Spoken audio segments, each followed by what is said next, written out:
I'd like to call this meeting to order of our March 3rd Sherburne County Board of Commissioners. Please rise for a moment of silence and the pledge.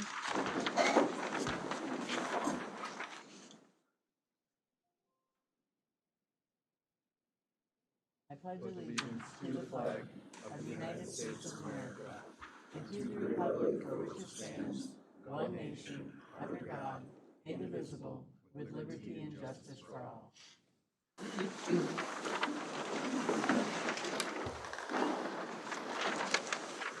Okay, at this time, I'd be looking for a motion to approve our agenda.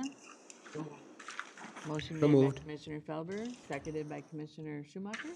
Yeah. Okay, I'm sorry, did I miss someone on this side? Okay, good, all right. All those in favor signify by saying aye. Aye. All those opposed, same sign. That motion carries. I just want to start out with, I appreciate everybody coming here today. And I just wanted to say that if you are here to speak on behalf of either of the two topics that are on our agenda, please note that we will have a few other short agenda items before the two comment periods. First are comments on possible modifications to allowable deer hunting firearms, currently limited to shotgun only, are part of item number 3 on our agenda. We do not anticipate acting today on this matter after hearing from you, but we will take all of the comments into consideration and we will publish when we will come back with that action. Second are comments on appointing a county treasurer / chief financial officer while still electing the county auditor and county recorder. And that is part of item number 4 on our regular agenda. And first, however, we will begin our meeting with a brief open forum, and that is for items that are not on our agenda, so you did not need to sign up at the back of the room. We will take all comments when we come to that item on our agenda with regards to the shotgun ordinance or the auditor treasurer discussion. Just to let everybody know that there is a limited time to 15 minutes and 3 minutes per speaker. This will be followed by our consent agenda, then by an update presentation by Connexus Energy and by Great River Energy and the Minnesota Power, sponsors of the Northland Reliability Project. If for some reason you cannot wait until the comment periods are up on our agenda, you may leave your comments with our county administrator, who will present them on your behalf later in the meeting. Again, I want to thank you all for coming and being wanting to be heard and expressing what your thoughts are on what we're considering. All right, with that being said, at this time then, I will move to open forum. And I don't see anybody that signed up for anything other than, at the moment, the firearms discussion. Is there anybody else that would like to speak to open forum on items that are not on our consent agenda? Third call for open forum. All right, seeing none, I will close the open forum and we will move on to our consent agenda. At this time, I'd be looking for a motion to approve the consent agenda as presented. So move. Motion made by Commissioner Gray. Second. Seconded by Commissioner Hulls. Any further discussion? Hearing none. All those in favor signify by saying aye. Aye. All those opposed, same sign. That motion carries. All right, moving on to our regular agenda. We're going to start out with item 4.1, receiving an update from Connexus Energy.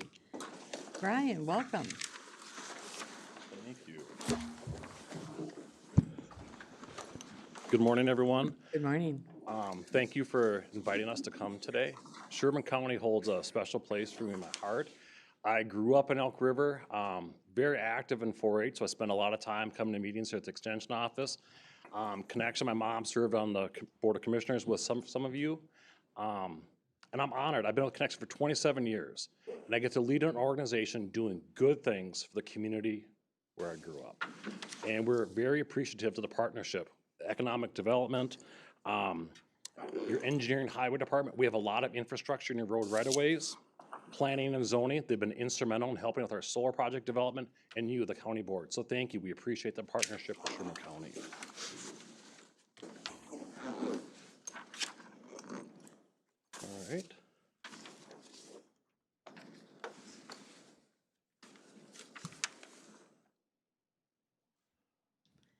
Thank you for, a little bit about Connexus. Minnesota has 44 distribution cooperatives, and Connexus, we're the largest by member count, not by service area. There's 830 distribution cooperatives in the United States, and we're 15th in total size. We have nearly 150,000 members, and we're gonna cross that mark later this month. And we talk about members, the difference between a member and a voter. One member could be a farm with 10 irrigation accounts or a school with 60 services. It's one member. So we talk about 150,000 members. It's close to 300,000 individuals and households.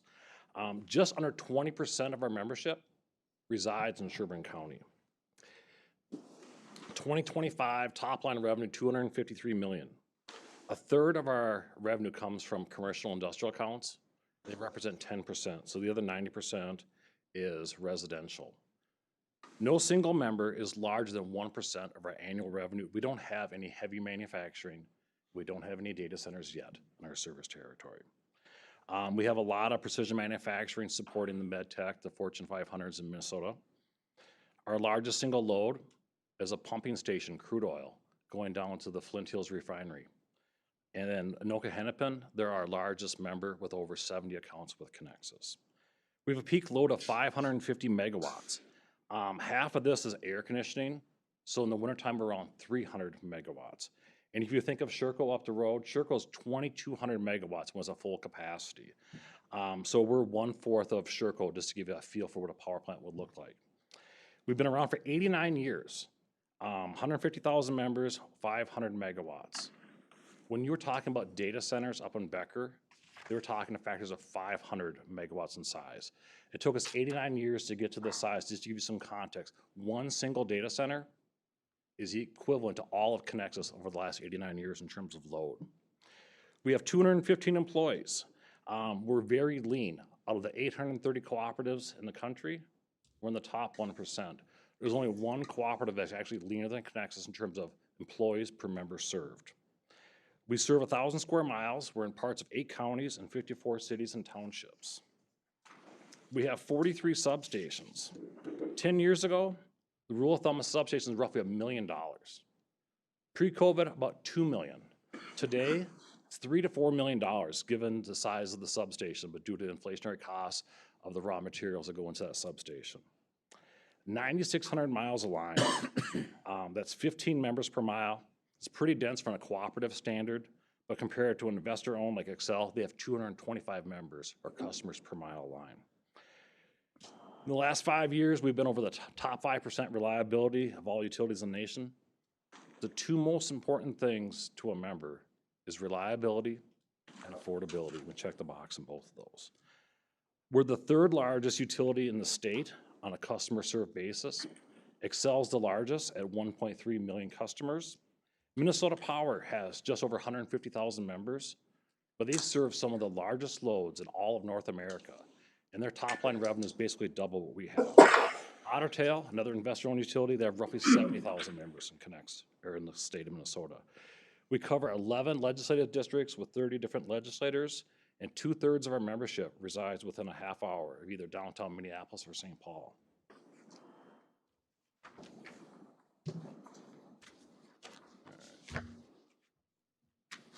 Operational highlights. Rates, 9% lower than the state average. In 2023, we transitioned from an all requirements member of Great River Energy to a customer. In doing so, we took control of our power supply destiny, taking on additional risk, but also additional rewards. And we took $20 million out of our top line power supply expenses.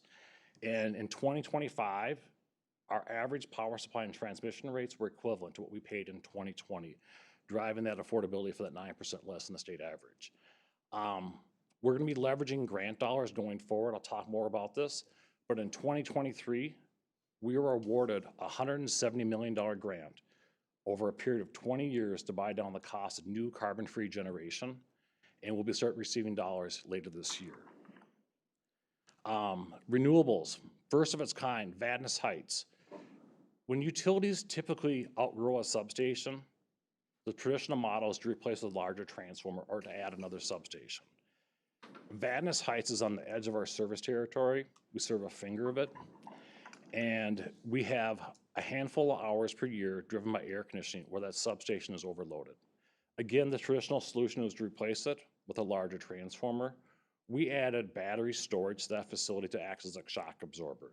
So during those hot days when air conditioning is driving peaks and maxing out that transformer, we have both the transformer output and now we have batteries augmenting that transformer. It was a more cost-effective solution. Reliability. Being a member-owned cooperative is different than an investor. We operate in the member's best interest. We talk about back lot lines. We have infrastructure that was built 60 to 70 years ago down in Blaine and Coon Rapids, older parts of our service territory. Back then, they put the lines in the backyard, not in an alley, simply in the backyard. Small copper wire, hard to get to, is aging, needs to be replaced, very expensive. But we're undergoing a multi-year project to replace all those overhead services with underground at our expense. A typical member spends $1,300 a year with Connexus. We're spending $7,000 per lot to move it from the backyard to the front yard. It's roughly 10% of our CapEx budget, but it's something we're doing to bring that level of service up to the standards that a customer in a new plat has for those older homes. That's a strategic initiative we have to do the back lot lines. In technology, making a lot of investments in the grid. We talk about advanced distribution management system and FLISR, the fault location isolation service restoration. We're adding more and more smart devices on our system so that when power goes out, we can remotely isolate that system. We still have to roll a truck to fix the fault, but instead of having hundreds of customers, we can open and close parts of the circuit to really narrow it down to just the area it's isolated. But it's part of the ADMS solution. Again, it's another investment we're making because the number one thing members want is reliability.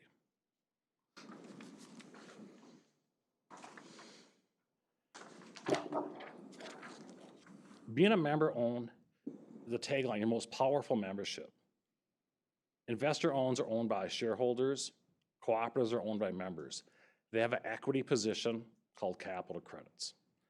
When a member becomes former and we're unable to track them down, where there's unclaimed capital credits, it goes into our foundation. The foundation is invested and those returns are given back to the community in the form of last year, $377,000 was given back to nonprofits and to high school seniors in terms of scholarships. Talk about our strategic plan. We have a 3-year plan. Number one, power supply portfolio optimization. Strategically planning for the future. I talked about in 2023, we converted from an all requirements member of Great River Energy to a customer. That contract expires in 2045. We will be solely responsible for our own power supply. In the meantime, we still have a fixed percentage share of our Great River Energy assets. But as we plan between now and 2045, it seems like a long time, but it's a blink of an eye in terms of utilities. We have a resource plan that we're working on refreshing this year for the 15-year period.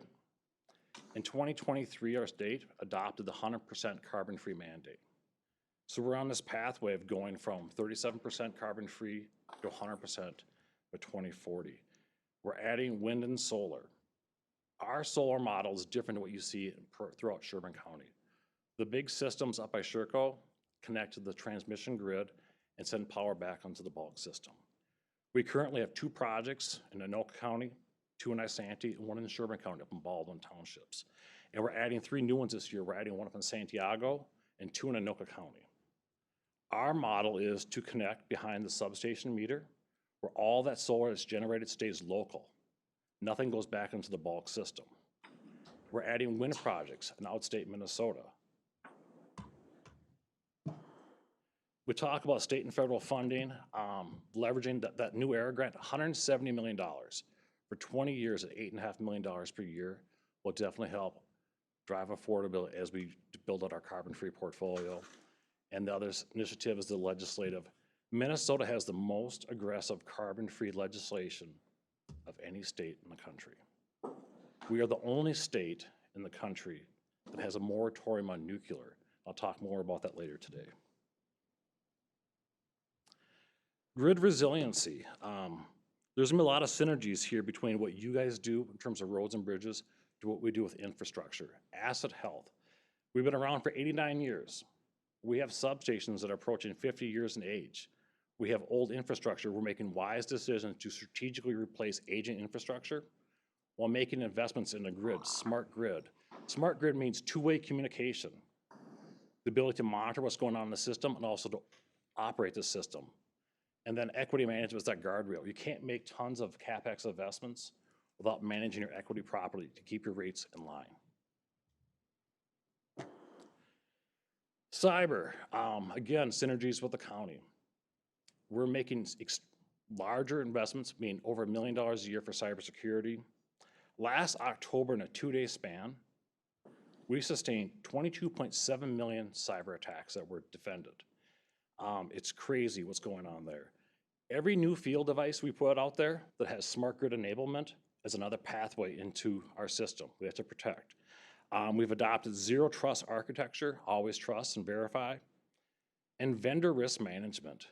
Our penetration test last year flagged a major software vendor of ours that parked a bunch of passwords on our platforms that we weren't aware of. So we're changing our vendor management protocol to make sure that never happens again. You can't have a discussion without talking about AI and leveraging it for efficiencies. We're not talking about reducing headcount of employees. We're talking about making employees more and more efficient. Compared to what I used AI 3 years ago to today, it makes me more efficient. It's not cheating, it just makes you more efficient to do more work. We're talking about digital innovation roadmap. The younger members want to be served differently. They want more self-help opportunities, whether it's a chat, payment options, to go online and figure things out versus calling us. We want to meet members where they want to be met as part of our digital innovation roadmap. And then as being intentional, this culture change. We're sharing wins within the organization. We have hotspots of people who are really early adopters of technology and AI, and sharing that with others throughout the company, being intentional. How do we drive that culture of AI adoption as part of our technology game plan? Business growth. We have a goal to grow top line electric revenue, drive affordability, electrification incentives. Electrification incentives go along with our energy efficiency rebates. Energy efficiency rebates is kind of counterintuitive. It's paying a member a rebate to buy less of our product. But it's a core portion of our business retention and expansion. We have long-term customers in Sherburne County that are large who have been repeat users of these energy efficiency programs. To the degree we can help them be more efficient on their electrical purchases, it increases the probability they can reinvest in our organization, buy more power from us, and hire more employees. We've seen it. The Remley Engineering is now VC. 25 years, we've been doing all kinds of energy efficiency projects. The Cargill facilities in Big Lake. Up in Princeton, United States Distilled, Crystal Cabinets, long-term repeat users of energy efficiency programs, and they continue to grow. So we see value in that. We have strategic expansion partnership plans, economic development, C&I, commercial, industrial. To the degree you have manufacturing, you have good paying jobs, become households. Those members of the households that need to go shopping somewhere, they support retail, and it's that circle of life for the communities, makes it vibrant. We don't have any data centers, but we're definitely working to attract data centers to our service territory. Managing risks. This is always important to have out there. Our number one priority is the safety of our team, followed by the development and retention of staff. Need to have financial stability to have affordable rates. Member trust is ultra important in a member-owned utility. So we focus on communication as to what we're doing and things like I'm doing today, coming to Sherburne County to share what does Connect us up to? What have we been doing? And reliability, again, we need to manage those risks. That's the number one thing people care about. They don't care about so much affordability as they do rates, or excuse me, reliability. That's the number one thing. When the power goes out, people notice that we sell an invisible product. You can't see it, you can't smell it, you certainly can touch it. And when you don't have it, we call them electric appreciation events, because outages are so far and few in between that people take it for granted. Talk about the new era, the $170 million. it's helping buy down the pathway to carbon-free. The circle on the left, 2025, we're 36% carbon-free. We have a 34% coming from a contract with GRE from a coal plant in North Dakota. We have some fossil, we have market. So we have a combination of physical assets and market purchases serving the needs of our membership. Between now and 2032, we'll get to 70% carbon-free. We're adding a wind project down in southern Minnesota, Black Spruce Wind in Redwood County, and we're building more and more solar. And we're utilizing, again, the $170 million grant from the USDA to buy down the cost of generation. We were awarded the funding last year, 282 megawatts of generation, 175 wind, 100 solar, 7 hydro, and 20 megawatts battery storage. That 282 megawatts represents 40% of our power supply portfolio. So for the next 20 years, 40% of our power supply portfolio will be getting a 25% discount, thanks again to this grant. Our number one priority for 2026 legislative session is lifting the nuclear moratorium. I want to give a special thanks to Bruce and a handful of commissioners, and again, we came in September, but you guys met with us last August, and you agreed to meet with us in September to hear our pitch about why lifting the nuclear moratorium was so important, and Sherburne County joined the Nuclear Alliance. And more importantly, you got us on the agenda at the Association of Minnesota Counties. This map is not up to date. I gave it to you a month and a half ago. I thought it was coming last month. I looked last night. Since we came to Sherburne County, and you got us on the schedule, the AMC, 22 other counties have joined the Alliance. And why this is so important, so that the legislators in St. Paul could look at a map like this and say, hey, there are counties in Minnesota who are open to the discussion of having a nuclear facility in their county. Very, very powerful. And if you look at all the logos on the right, you can see the Alliance as a broad, bipartisan coalition of Minnesotans working together to ensure a reliable, carbon-free future. So again, thank you to all who helped support the Nuclear Alliance and getting us on the agenda at the AMC. Very, very important to our legislative work. And that concludes my update, so thank you. Thank you so much, Brian, for that presentation. And we do all agree that it's time to look at, nuclear has come a long way since when the moratorium went into effect. I want to say, what, was it back in the 70s? Yeah. But yeah, so we totally think it's time to look at this and be able to, for the reliability factor of it, explore the nuclear opportunities. Any other questions for Brian? No, Madam not Chair. really, just a comment. You know, I mean, realistically, yeah, we need that baseload power. Right, I just checked MISO this a couple minutes ago, and right now we are at under 8% combined for wind and solar. So we need this baseload power, we need this nuclear. And if there's anything that I can do for you guys, either from this position or from my position with as chair of the Energy Transition Advisory Committee, let me know. I'm 100% on board. Thank you, much appreciated. Yeah, so what I may be asking may be proprietary, so if you can't answer, that's fine. But I'm curious on the battery project that you did in Badness Heights.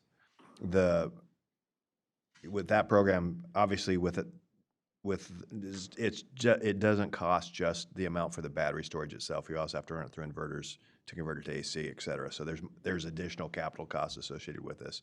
Did you do or can you share a comparison of the cost analysis on building a new substation versus the capital cost of the total project? And you could just share it by email if you wanted. Yeah, I can share the analysis. For sure we did.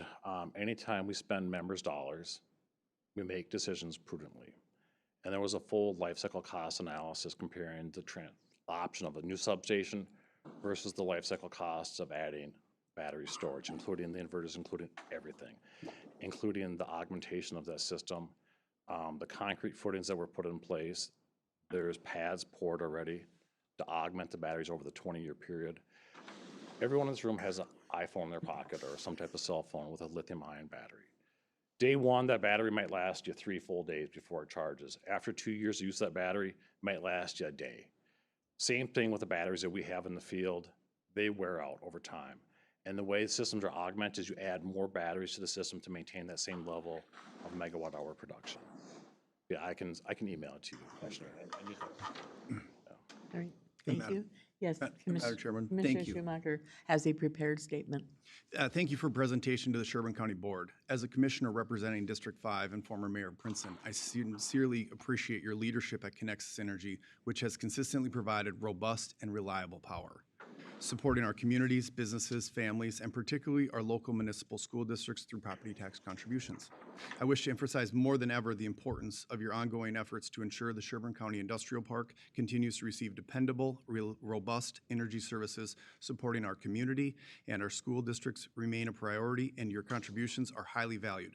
I hope the oncoming discussions with the City Council include an opportunity for the community to observe and even participate, perhaps as part of an open forum.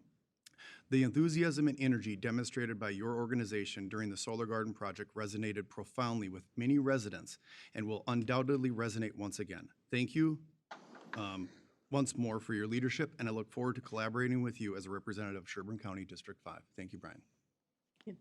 Thank you, Commissioner Schumacher. Just for clarification, that industrial park up in Princeton sits in our portion of Sherburne County. So it isn't Sherburne County's industrial park. It is the industrial park that sits in Sherburne County. And yes, so just, I should have caught that sooner. Commissioner Gray?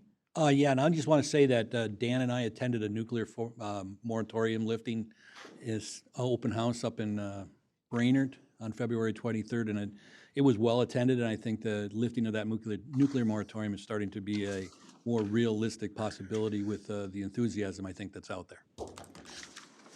Thank you.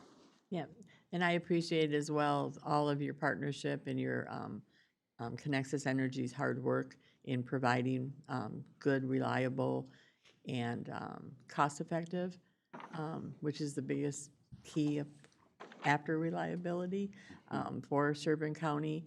We are a county that, does get served by a couple of areas in regards to there's Xcel, at least in my community. Half of the community is served by Xcel, the other half is served by Connexus. And we know other cities in the area that have their own public utility systems as well.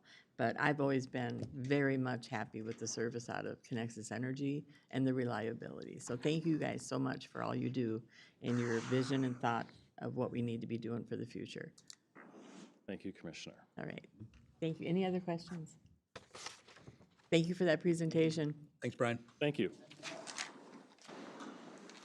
Take care and please say hi to your mom. We'll do so. All right. Moving on. Next item on the agenda, item 4.2, we're going to receive an update regarding the Northland Reliability Project being undertaken by Great River Energy and Minnesota Power. And we have another Brian that's going to report to us. Is that the, you have to have the name Brian to be in? Apparently this morning, yes, you do. Got it. Okay.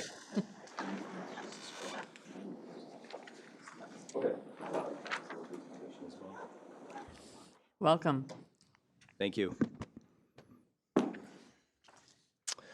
My name is Brian Hunker, and I'm a transmission permitting project manager at Great River Energy.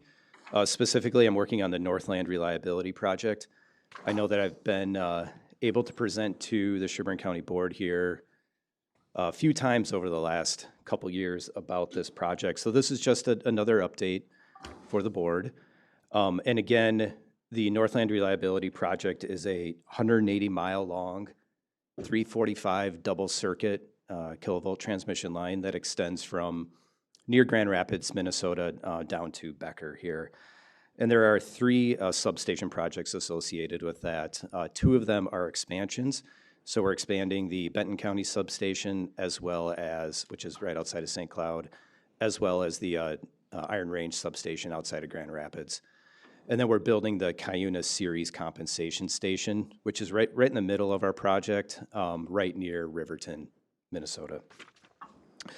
So the basis for the project is reliability, resilience, and then the bulk transfer of energy between northern Minnesota and central Minnesota. So you can think of the project in basically 3 phases. Currently, we are constructing phase 1, which is mostly here in Sherburne County. It's shown on the map as the 2 green lines. Those 2 lines are existing transmission lines that are being wrecked out and replaced or rebuilt with the double circuit 345 line. So one of them extends from the Sherco substation, which just sits on the south side of the Sherco plant, up to the Benton County or Cherry Park substation. Cherry Park is the expansion of the Benton County sub. We've given it a different name. And then the next line extends from the Big Oak substation up to the Cherry Park substation. And the Big Oak substation is being built by Xcel Energy as a part of the Alexandria to Big Oaks transmission line project. So we started construction this past fall of 2025. And so currently Big Oaks is under construction by Xcel. We are building the Cherry Park substation. That sits just north of the Territorial Golf Course. And actually, let me pause on that. I'm kind of jumping ahead on my PowerPoint. So right now, phase 1 is being constructed over the next couple years. Phase 2, which extends from Benton up to Cuyuna or Riverton, is going to be constructed in the years of 26 to 28. So we would plan to begin some of the initial activities on that portion, phase 2 portion of the project, this fall of 2026. So that would include staking of the right-of-way, staking of structure locations, tree clearing beginning in November, and that work would extend for roughly 2 years. The majority of that portion of the project is being built adjacent or next to an existing transmission line, which is GRE's 230 kilovolt MR line. Phase 3 of the project then extends from the Cuyuna station north to the Iron Range substation. And that one is going to be built through the years of 27 to 29. So our in-service date we're looking at is 2030 for this project. Again, that portion of the purple portion in phase 3 is going to be built next to or adjacent to Minnesota Power's 230 kV line, which is called the 12 line.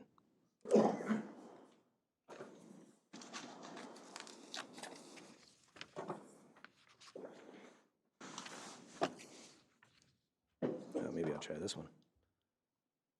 Nope.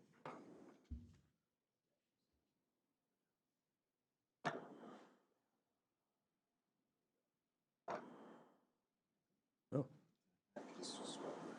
Got the magic touch. Okay. So we started a phase 1 here in the fall of 25, and that began with basically cleaning up or clearing the edges of our existing right-of-way. We began material delivery to our yard just right outside of Becker, Minnesota, as well as we built a laydown yard at the Cherry Park substation.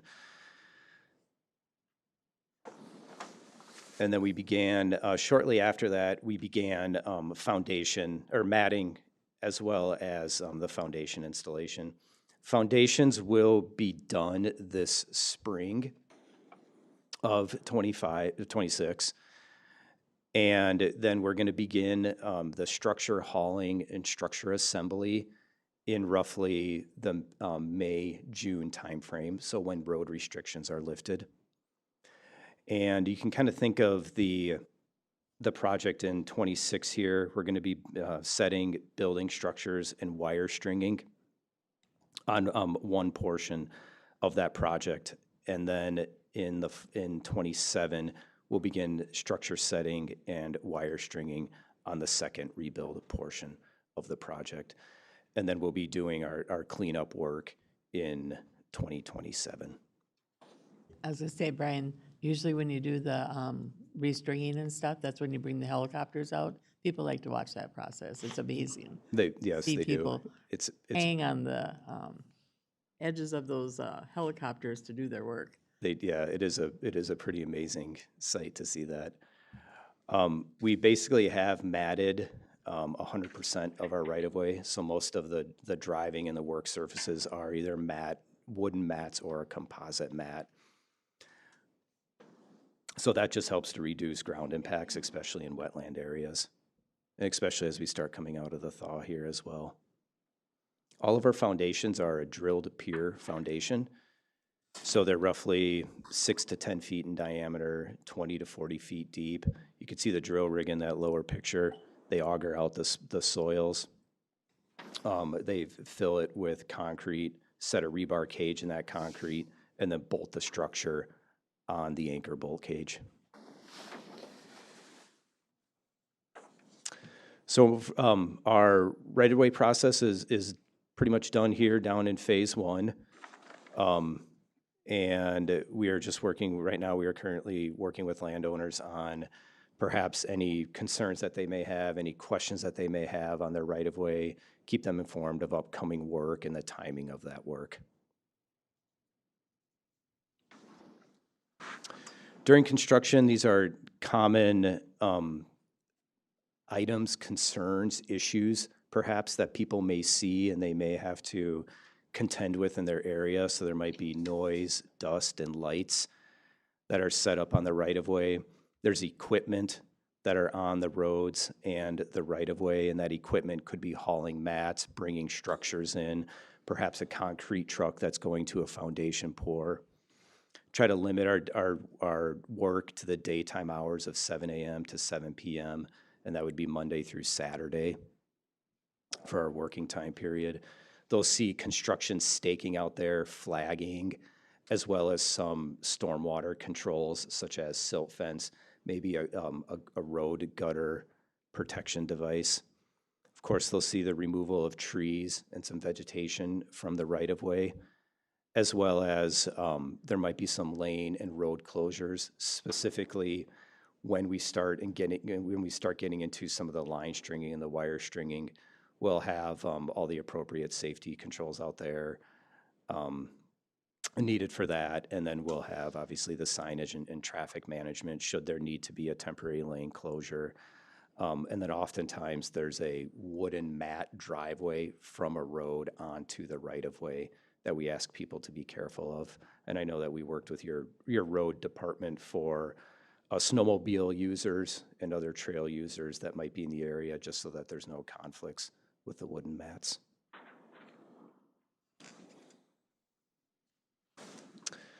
Again, we continue with our project communications. We do have a website specific to this project. We have an email address, a hotline. All of those either come to myself or members of our right-of-way real estate team. We do publish a newsletter roughly every quarter to 6 months. And then we do like to continue to get in front of township boards and county boards as well to provide an update. So that concludes the presentation. Are there any questions? Any questions for Brian? No, thank you very much for the update, and been seeing these things happening over time, so we'll continue to watch as you work to finish the project. Okay, great, thank you. Thank Looking you. great. Thank you. All right, this is leading us into what everybody, I think, is here for, the discussion on regards to the modification to deer hunting and rifle shotgun regulations. Just for a little background, this is something that the state, after I think that this shotgun-only area has been in place since 1942, the state decided then to basically repeal that, and then gave allowing counties to possibly put in something different to keep shotguns if that is something that they consider. So just wanted to give you that little bit of background in regards to why we're here, looking for the public input in regards to thoughts on what we can do. Mr. Messelt, you're going to the podium for, Well, I was going to make sure it was on. okay. And I'll sneak over quick and give you the survey results too, if you want. All right, perfect, thank you. That being said, as our county administrator, Mr. Messelt, has referred to, we have received a lot of comments online as well through the online portal. And I think at last count, it was 200 and what? We're over 250, so. Okay. Over 250. So I appreciate your willingness to be here in person to provide your comments as well. So that being said, like it indicated in the beginning, approach the podium, state your name and address, 3 minutes for your comment. So I guess we'll start. Who wants to be the first one to go to the podium? Madam Chair, if I Yes. may make one comment before we even start. The choice here, everybody refers to this as shotgun only, but the choices here are the state law that was just passed allows any legal firearm, muzzle loaders, or archery equipment during the season. The actual option that is available involves centerfire firearms with the barrel length of less than 16 inches, because 16 inches is what constitutes a rifle. Anything that has a barrel of less than 16 inches and an overall length of 26 inches, less than 26 inches, is a pistol in the state of Minnesota. Okay, so what we're actually considering is not shotgun only, it is shotguns, centerfire cartridges in pistols, and obviously you could also still use archery equipment in those areas, and that's the way it's always been.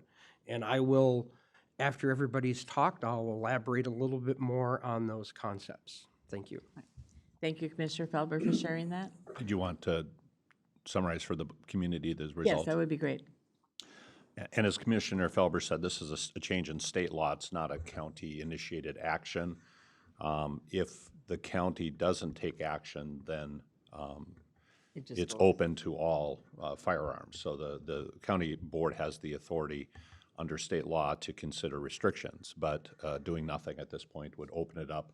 Also, the DNR has asked that the counties in Minnesota make a decision in time for publication in May of the deer hunting regulations, and that's why it's on the agenda for today. The purpose of today is, as the chair said, is to receive public comment. We do not have extended discussion or a decision scheduled for today, but clearly if the board decides to do nothing, it may not even get scheduled. We'll just let it go to that. But one of the directions of the board was to open it up for comment on the website as well as Facebook and email or mail. And while there's preference given for those who reside in the county, people also submitted who maybe hunt in the county as well. So we did receive over 250 comments that have been compiled for the board. I will put those and post those on our website so people can ensure that they were received. The board has reviewed them. Of those 250, approximately 60 or 24% gave a preference for limiting it to the firearms other than rifles. Approximately 180 plus or 74% indicated a desire to open up hunting to include rifles, and there were 6 responses or 2% that were neutral on that position. So those have been submitted for the record, and the board has reviewed those. The goal today is to allow you to participate in the conversation by providing your comments or thoughts, and as the chair said, when you're ready, anybody can go up to the podium. Just if you'd be willing to share with us, not specific address, but where you reside and name, that would be helpful. All right, are we ready? Who wants to be first? And we promise we won't bite, so don't be shy, so. I'll start. All right, there you go. Perfect, thank you. Yeah, there we go. My name is Jeremy Hemp. I live in Clear Lake. So why did they start the shotgun zone? We're all aware of it, right? Yep. They started it to limit the killing of deer. That is the only reason they passed that. We don't have that problem anymore, and, I see both ways, right? I can shoot my rifle for 8 million miles. I can shoot a shotgun slug just as far. Technology has changed. I have taken deer at over 300 yards with my muzzleloader, but I practice. You know, would that travel just as far as my 270? Angle a dangle. I mean, that's the reality of what we're dealing with. So I look at this as I have 2 young boys. You know, I remember the first time I put a slug in that kid's hand and he pulled that trigger and he looked at me and he's like, I don't want to do this. So if anything, you're restricting our youth from getting into hunting to appreciate hunting. We finally got a chance. Minnesota surprised me and said, hey, let's leave this up to the counties. Holy cow. We finally have a chance to eradicate restrictions. Why would we self-restrict ourselves? I just, to me, that boggles my mind that they even opened it up to the counties to self-restrict. I understand both sides of that. I do get it. But why? You know, and let's talk about injuries. You know, I'm gonna look at my note card. You know, how many people are shot with guns during hunting season? You know, there's 1 to 3, but it's hard to find. So 1 to 3 in a 10-year span. Well, how many people die from car accidents due to deer? Well, it's 18 in a 10-year span. So what are we even talking about? What are we actually discussing? And I go back to my original deal. Well, I want my kids to be involved with outdoors, because the more people that are involved in outdoors, we want to keep this stuff going. The only people I've really met that even care about wildlife people are the evil people that eat it. The other people, they don't have no skin in the game. They don't care. You know, they go outside, they go to the boundary waters there once a year, and now all of a sudden they're naturalists. I'm outside constantly. I hunt, I fish, I trap.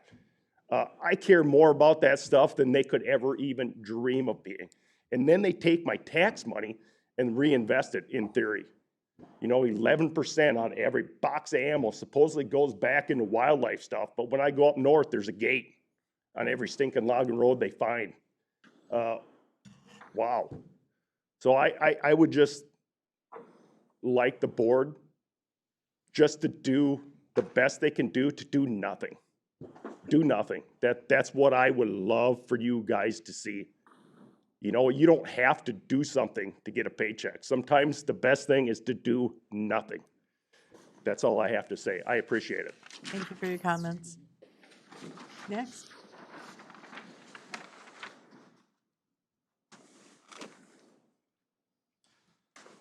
All right, I'm Seth Hubbard. I live in Becker, and I agree a lot with what Jeremy is saying.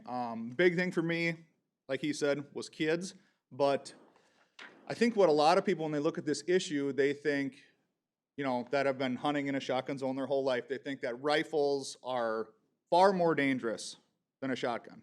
And I honestly thought that too years ago before I started looking into this. There's actually studies out there, and I recommend everybody look it up. Pennsylvania, actually, back in 2005, someone got shot during deer season. They actually they were trying to then take rifles, the rifle season, turn it into a shotgun season in some areas. And the state did this big research study on it. And they really wanted to prove that rifles were more dangerous. But in turn, when they did this whole study, shotguns actually were more dangerous in hunting situations. And I encourage you guys to all look it up. I mean, it kind of blew my mind when I was reading it. It's like, I think, over 30 pages long. So look that up anyways. But back to the kids aspect of it. When you give a kid a slug gun, it's gonna kick them, and they're not gonna wanna shoot as much and practice as much. So they're not gonna wanna really be involved with it or become a really proficient shot. So you give them the option to either use any centerfire rifle, like popular kids caliber, be like a 243, stuff like that, or a lot of straight wall cartridges that are out there. I don't even know if that's a possibility for you guys, a straight wall cartridge option. It's kind of a good middle ground area. But for those of you who don't know what straight wall cartridges are, they're centerfire rifle cartridge, but ballistically they're very similar to like the modern shotguns that we have out here now. It's an option. Iowa, Illinois, Ohio, a couple states that went from shotgun to allow shotguns or center wall or straight wall cartridges. So that's an option, but I would like to see, like what Jeremy was saying, just keep it as rifle. I don't think you're really gonna see any issues with it. I mean, as hunters, like one of the first rules of hunter safety is know what's behind your target, right? You should, as a responsible hunter, you should know what you're shooting at. I would say in this county, 75% at least of hunters are hunting from an elevated position, right? You're at an elevated position, you're shooting down that bullet out of that rifle versus that shotgun. If you miss that animal, really not going any further. Shotguns actually have a higher rate of ricocheting than a rifle. You wouldn't think that, but in that study, it breaks that all down, all the ricochet aspect. I didn't believe that until I started doing research on it. So another reason that I think rifles should be allowed, they're very efficient in dispatching that animal quickly. They're way more accurate, so people are gonna wanna shoot more, they're gonna wanna practice more. Ammo's cheaper, you know, it doesn't kick them like a shotgun slug does, and they're just funner to shoot. I mean, I'll go to the shooting range before, you know, in the fall, sight my rifles in, sight my shotguns in, and you look at the guys shooting slug guns, and they're taking 1 or 2 shots, and every time they shoot, it's like, God, this thing kicks. And they're taking a couple shots because they're like, okay, it's good enough, because they don't want to keep, you know, getting their shoulder all bruised up, and I don't blame them. I'm the same way. I'm just looking at, I'm going to take a few shots possible to make sure this thing's on. Now with my rifles, I'll sit there and shoot a couple boxes of shells because it's fun. It's fun to see how accurate you can get. With them slugs, you have some accurate slug guns, but the rifle, way more accurate. It's going to kill the animal quicker. And I mean, I think as hunters, we want that. And then with, you know, a quick, clean kill, especially because the non-hunters out there, they're thinking, you know, they see a deer that's wounded, stuff like that. That's a bad image for hunters. So if we can make the means of dispatching these animals cleaner, quicker, and more efficient, and honestly, you open it up to rifles, we're gonna, and this is another issue, you're gonna kill more deer here, and that's why that law was put into play, right? I think we have the deer population here right now to take more deer, right? Becomes an issue later on as years go on. Well, then we look to restrict, you know, start limiting the amount of tags. But I mean, right here in Sherburne County, I mean, you can shoot 8 deer here if you participate in the early antlerless season. You know what I mean? Like, or not, sorry, well, 6 actually, technically here. You shoot 8 statewide, but 6 here. And that's a lot of deer, right? So, I don't know, that's my 2 cents on it. With Jeremy on this one, I say we either stay with rifle, how the state ruled, or if you feel the need to, you get a lot of blowback, the guys that want shotguns, I think the straight wall option is something to explore because it's kind of the best of both worlds. You still have those options for those kids to shoot some calibers that are less punishing on their shoulder, and they're gonna wanna shoot more. So, that's it. Thank you for your comments. Anybody else?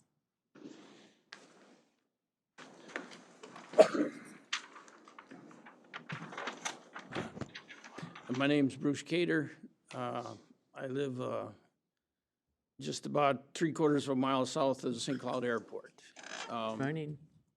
I have roughly 20-some acre woods that is an island in a sea of open fields. I'm not part of a water course. I'm not part of a swamp.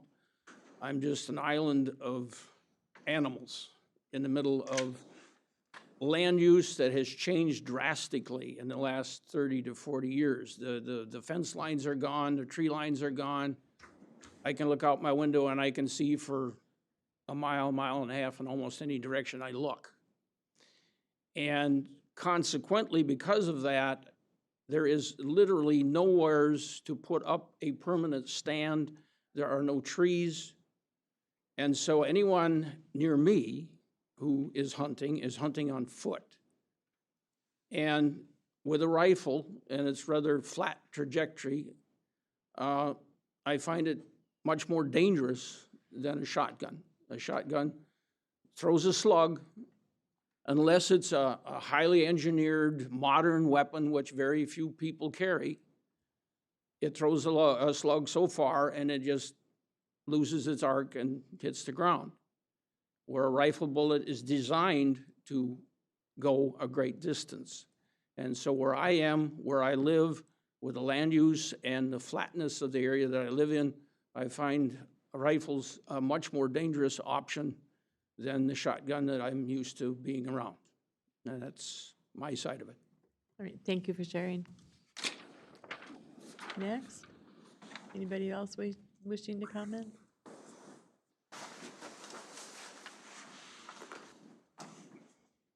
Good morning. Hi, my name is Mike Valerius, I'm formerly of Elk River, but I don't live in the county right now, just live in St. Michael. But I hunt out at the Sand Dunes State Forest a lot. And my only concern about all this was the DNR and the state legislature didn't think all of this through for options. Because like one of the former guys said about straight wall cartridges, that would have been probably the best option. But as far as I read the law, that isn't anything you guys can change or nothing. You're either rifle or shotgun. And the only other concern is out in the Sand Dunes State Forest, the hills and the valleys, if anybody's ever hunted or been out there, you know, if you're using a shotgun, you only have a limited range out there because of the forest. My only concern is out there is people, and there's only maybe 1%, 2% that'll take that extra shot at a deer running up a hill without realizing who's on the other side or what's on the other side. So just for me, it seems to be a safety reason, and that's all I wanted to put forward. All right, thank you for sharing. Anybody else?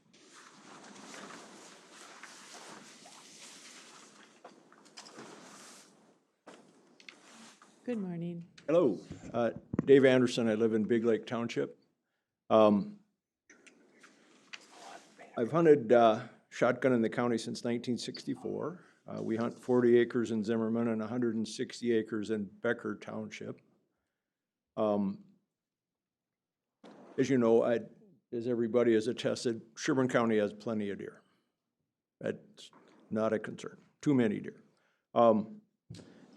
Last year, in the last 2 years, our family has harvested 19 deer on our properties with 22 shots. So shotguns are very effective, as are rifles, in killing deer.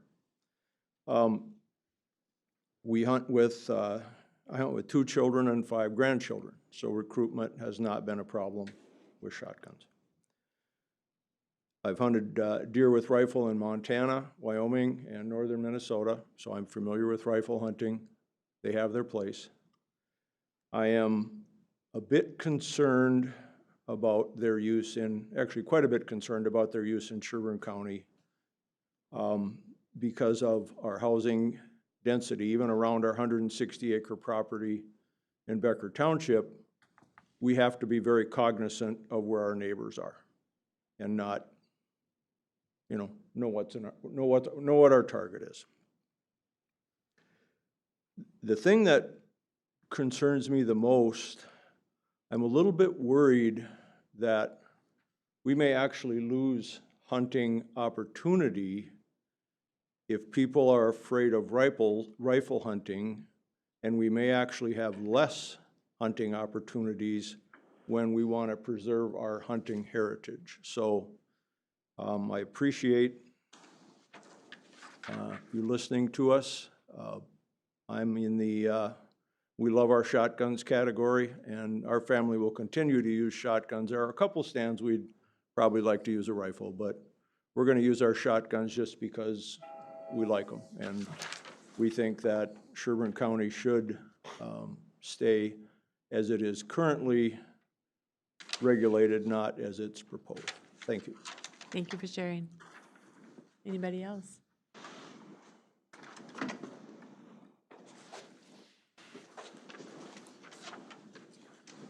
I'm Jerry Schultz. I live just across the river, but it's basically the same thing that's happening over there. It's the general area is basically the same. We've got a lot more population in this area, little patches of woods. I would be surrounded by 8 to 10 gun hunters just within a quarter mile of my house. And I don't know, there's a lot of the gun hunters are, you know, very, very good hunters. They pay attention to the wildlife and what's going on out there. There's a lot of people that go out hunting and they only get out in the woods once a year, and they don't know what the hell they're doing.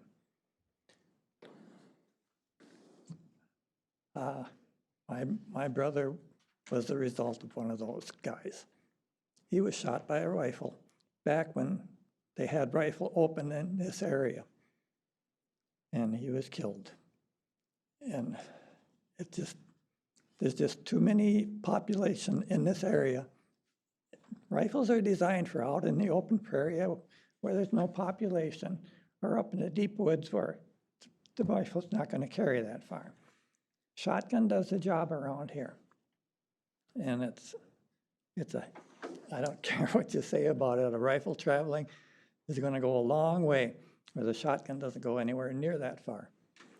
Just last year, my neighbor was out in her yard and a rifle bullet came zipping by her. And who knows where it came from, well, the same when I was a kid. I was standing out in the yard and a 22, you know, a guy not paying any attention with a 22 rifle sent a bullet zipping by me. So, you know, the good hunters, it's fine. I can understand their point. They know how to use a rifle. They know what they're doing. But too many guys get out in the woods once a year and they shoot at anything they hear or see. And I've heard of that, people taking sound shots. You know, they do a lot of stupid things sometimes. So I think it's something you definitely should consider. Thank you. Thank you for sharing, and condolences on your brother. Anybody else wishing to speak? Good morning. Good morning. I'm Paul Koopminers. I'm from Clearwater, so as many of you think would be from the wrong side of the river. So thanks for letting me speak. I'm surprised I didn't get thrown out of here when I attempted to get in, so. Anyway, I'm kind Welcome of. to the right side of the river. What's that? Welcome to the right side of the Well, river. there you go. I only get a day pass, so. So I'm, for the most part, against it, but I understand the pros and the cons. I think you want to base this decision on, you know, I'm fortunate enough that somebody from Sherburne County lets me hunt, right? So I think you want to base your decision on the landowners, especially the landowners, and a lot of them hunt, some of them don't. But I think you really want to base it on what the majority of them think. So if they're pro for this, over 50% or 60% or whatever, then okay, then do it. The hunters, to be honest with you, should not have as much say in this because they don't, some of them own the land, some of them don't, right? So I think you want to base it on what the majority of the landowners think, because they're the ones that allow us to hunt, and it's their tax base. They're paying property taxes on their land. So I think they should have more say in the end with the way this goes. And, you know, most people in the last 10 to 20 years have upgraded their shotguns capable of going out to 150 to 200 yards. But do we really want or need, like this former gentleman was saying, there's too many parcels, small parcels, there's too many structures, there's too many solar fields, etc. Not just human life, but other structures too, where you're going to get more complaints, I think, because they're right. You better know what's beyond you, but most shotguns don't have the capability of going that far. They drop precipitously after 200 yards. A rifle does not. I'm talking on, you know, shooting from the ground. I understand the stand concept where you're shooting down, but a rifle, you know, can travel up to a half a mile if you're on a level plane. A shotgun at 300 yards or even better, that thing's already in the ground. So I guess that's about it. Just going through my notes here. To me, it's not worth the risk, in my opinion. And that's really what you got to ask yourself. But I would say, again, based on what the landowners have to say, because they really control the shots. And like that other guy said, there might be some landowners that don't hunt that might say, you know what, if that rifle thing passes, you're not hunting out here. Or they can also say, you can only use shotguns. So there's a way out of this if you guys don't do anything. But I would base your decision on what landowners say, because they're good enough to let people hunt. And that's my thoughts on that. So, Thank you for sharing. yep, thanks for letting me talk. Do I have to leave now? No. You said you had a day pass, so you're good probably until 11:59. Yeah. Yeah. All right. Good morning. My name is Alex McStott. I live in Big Lake. And, you know, one of the things for me, I have my grandfather's Winchester 94 30-30. My grandma shot her biggest deer with it, shot it in the eye because that's all that she could see. I would love to be able to go out and carry that gun and harvest the deer with it. And as far as how far a rifle can shoot, just a quick Google search before I came here. The 3 most popular calibers for deer hunting is 30-06, 308, and 270. If you zero your rifle at 200 yards with those calibers, at 400 yards, you're dropping 30 to 36 inches. So even if you're flat on the ground and you're at 200 yards and you shoot, or if you're flat on the ground and you see a deer at 400 yards and you shoot and you don't account for elevation, you're gonna hit the dirt. You're gonna miss. And what a lot of people don't realize, I can go out in my backyard right now in the middle of the night and shoot coyotes with a rifle with night vision scopes and thermal scopes. So that's just something else to take into consideration, that you can do that right now. There's no law against it. So that's just my 2 cents. Thank you for sharing. Anybody else wishing to speak?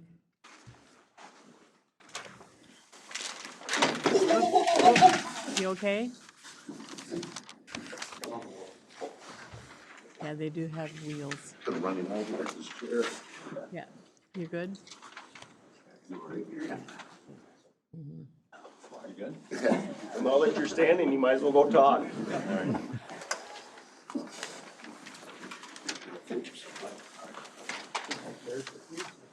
Yeah.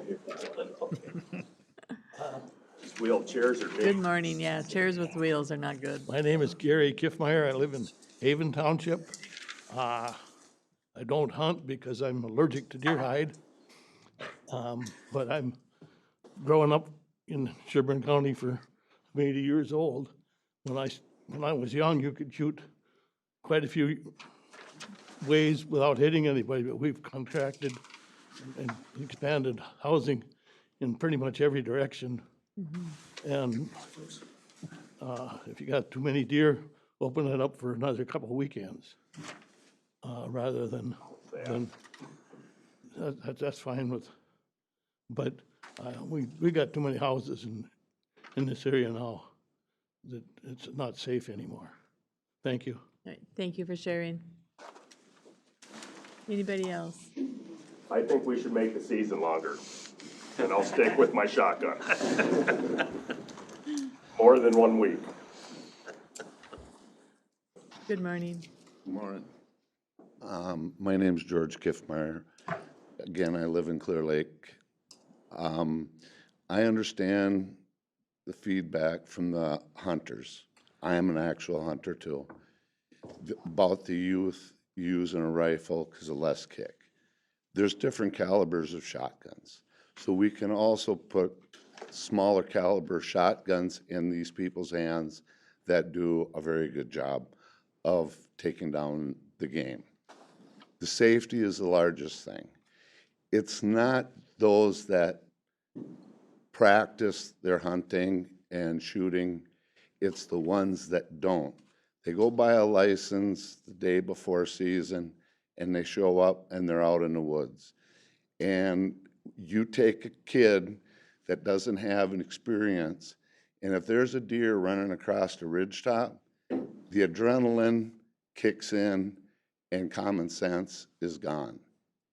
And I'm not blaming the kids, but if you're looking at it with the way that the community is growing and the number of houses that are stuck in the, or that are in the woods, that a lot of people don't even know what is their backdrop and how far the backdrop needs to be. I had a gentleman ask me for permission for coyote hunting. He eavesdropped a name, and I allowed him, thinking he knew what was going on. He called me the night before, or the night he was going out, didn't even know how to get on my property. I took the permission away from him, because if he's not out there with a BB gun shooting at coyotes, he's using a rifle. And I felt it was so dangerous for this that I took the permission away from him. If he didn't know how to get on my property, he doesn't know where the neighbors are, he don't know where the equipment is, nothing. And the only thing there's gonna be is damage and hard feelings over it when something happens. The least I would like to see is, you guys have to make the decision, but do you have to make it this year? There's other counties that are gonna, other townships that are gonna be making this decision. Why not let them do it and see if there's fallout from it? And maybe a couple of years readdress this issue? Because right now, if you jump into this, to get this back into being safe is gonna be a lot harder than stopping it right now with the way this is going. So I hope you guys keep that into consideration, that it's the community safety that we have to be looking after. Thank you for your time. Thank you for your comments. Madam Chair, I should note, Yeah, I forgot to make a clarification on that one, on which one? on the time. Oh, yeah, and I was going to say, first, I forgot to note to the board and the community, the board chair did ask me to collect information on what cities' regulations are in the county and also what other counties are doing. So I'll be getting that ready for your next discussion if you have one, and do it in a memo format to you. Okay. With respect to the timing, yeah, if the board does nothing, then rifles would be allowed. But I understand that, at least from the statute, the county could come back and revisit this in future times. It's not a one-and-done decision. Okay, but to my understanding that whatever gets implemented starts on the 2026 hunting season. That's according to the DNR, yes. To the DNR, correct. Okay, thank you. All right, anybody else? Short comment. You don't want to go to the podium? Can. Okay, perfect. Then everybody can hear me, I guess. There you go. Good morning. Morning. So I do know that Pope County did not pass it. So they're gonna stick with the shotguns, I do know that. And the survey that you took, sir, or that was set up from the website or whatever, does it denote whether you own land or not on that survey? No, it was just residents. Okay, I'm just saying that would be helpful something to consider. There's more skin in the game if you have land, right? Yeah, So- and it's my understanding that property owners can still do their own restrictions regardless of what the county Right, does. no, Yeah. that's what I said too, but I was just curious, because if you could separate landowners from hunters, I think that would give you a better perception of what people think. Yeah, Just an opinion. Thank you. Board Chair, Next person? could we get the last gentleman's name for the record? Vaughn Cornelius, live in Elk River, Big Lake Township, actually. Yeah, I'd like to see it passed, I guess. I do have a little bit of worry that all these people that don't hunt very often are gonna dig out their rifle that's been dusty in the closet for a long time and not take it real serious. If you go to straight wall cartridges, they're really pretty new. Very few people own them. But it's almost like if you pay the money to go buy a straight wall cartridge, you're gonna spend some time to shoot it, and you're a little bit more dedicated. I'd like that minimum see that, I guess. But I've hunted all over the Midwest. A lot of states have enacted the straight wall cartridges. I don't think any of them have said we're going back and getting rid of them again. Kids and women, it would be a good thing. My wife would probably hunt if she could shoot straight wall cartridges, and shotgun she's not real happy with usually. But right now you can shoot the rifles pretty much all year for coyotes and other things. And we're really talking about 10 days. I guess the early doe season, I forgot about that too, but there's only a few days that this really affects in the county. I'm not sure exactly where the zone changes if it's an extra weekend, but it's roughly, like where I am here, it's a 10-day hunt. It has been for years and years, so it's a pretty short thing, but, like, back when they enacted it, it wasn't because of safety, it was because of, Population. shooting a lot of, they need to get rid of deer, shoot more deer, so that was it. Thank you for sharing. Anybody else wishing to speak? Yes, please. So let me get this straight. You guys can either adopt this or not adopt this and change this whenever you feel fit? Is that true? So the way the statute is written is counties can select to implement shotgun restrictions or restrictions to shotguns and the other firearms that Commissioner Felber noted.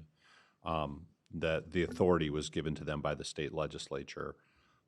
So if the board does nothing and doesn't make a decision, then rifles would be allowed under the new state law. But would that allow them, let's say you guys do nothing, which would be great, and, next year, 80 people die for some crazy reason, then you could come back and revisit this and say, yes, we actually did make the wrong decision, which I'd be here saying, yes, maybe we should restrict it. That's, my understanding is that the statute So we doesn't. do have the option to come back. My understanding is the statute would allow a county at any time in the future under the new state law. So this is to very do it. similar to bow hunting. They allowed the crossbows in, and they wanted to see how this happened. I urge you to do that. Yeah. Let's And- actually get reality into something instead of feelings for once. Would be and excellent. I'm not familiar. I think the bow hunting was a statewide decision, though. Our It frustration. was a Right. statewide. And You are correct. our frustration, as you heard the board ask, is that this is a county-by-county decision, and one of the concerns is the patchwork impact of that. Yes. That you may have to learn, oh, I'm going to this county, I'm going to that county. Yes. So that's one of the things the board has also asked, is to see what other counties are doing. Yeah. Okay. Yep. Right. Thank you. Thank you. Anybody else wishing to comment? All right, thank you. Yep. Yep. Pardon?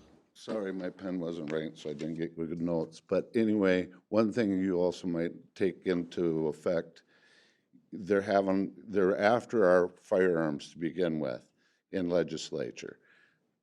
If you give them, by turning this into rifle, if there is a problem of 80 people getting shot or whatever and revisiting, that just gives them more fuel for their fire to eliminate the Second Amendment. Thank you for sharing that. Okay, if anybody has not spoke, please take this time to go to the podium. My name is Paul. I live in Big Lake Township. I actually wasn't planning on talking, and I'm kind of torn either way. I own 58 acres, and 10 of it is in a platted development. There's 30 houses in it, and then I own another 48 on the outside of it. As a hunter, I own a lot of guns. I own a lot of rifles. I've hunted up north for one of my 47, so 35 years or whatever. I love to use my rifle. Now, unfortunately, when I go up north, I can't shoot a deer because they're all wolves. I don't get an opportunity, right? And now that I own land down here, I do have some quality hunting land. I have some quality deer. So now I choose not to go up north, or I do go up north, but I don't shoot anything because I want to keep my tag for down here. And so then I'm torn with, will these rifles take out some of the quality deer? Trust me, I love venison. I'm not here to shoot horns, but after all my life, in the last 4 years, I finally have some decent quality deer to actually harvest, and I've passed on a lot of them. I primarily bow hunt. I do use a muzzleloader during the gun season down here. So I really am torn. It's going to be odd. I have a development with 30 houses in it. I have another development on the west of that, another probably 50. So in between that, there's about 135 acres. And I know that there's probably 12 to 15 people in there. So imagine 12 to 15 high-powered rifles going off between the two developments. It'll be different. Part of hunting is not necessarily the kill either. It's those stories, right? Like if you're sitting in a stand and that big 12-point buck comes out, but he's just out of range, you're gonna probably be talking about that for the next 30 years with your kids. Like, oh, if I just had a rifle, I might have got that one. That's part of it. It's part of the reason why I bow hunt. I could have shot a lot of deer if I had a gun in my hand all year long, but I don't. I'm not trying to be a tree hugger here. Trust me. I'm not using a recurve, but I just think that it's it's a hard decision, and I don't even really know the answer, but I see everybody's point of view. I mean, I wish I could go up north and shoot a doe with my rifle. I'd be happier than happy, you know, but I can't. Unfortunately, it's bucks only, and it's full of wolves. I mean, I got lots of pictures of wolves.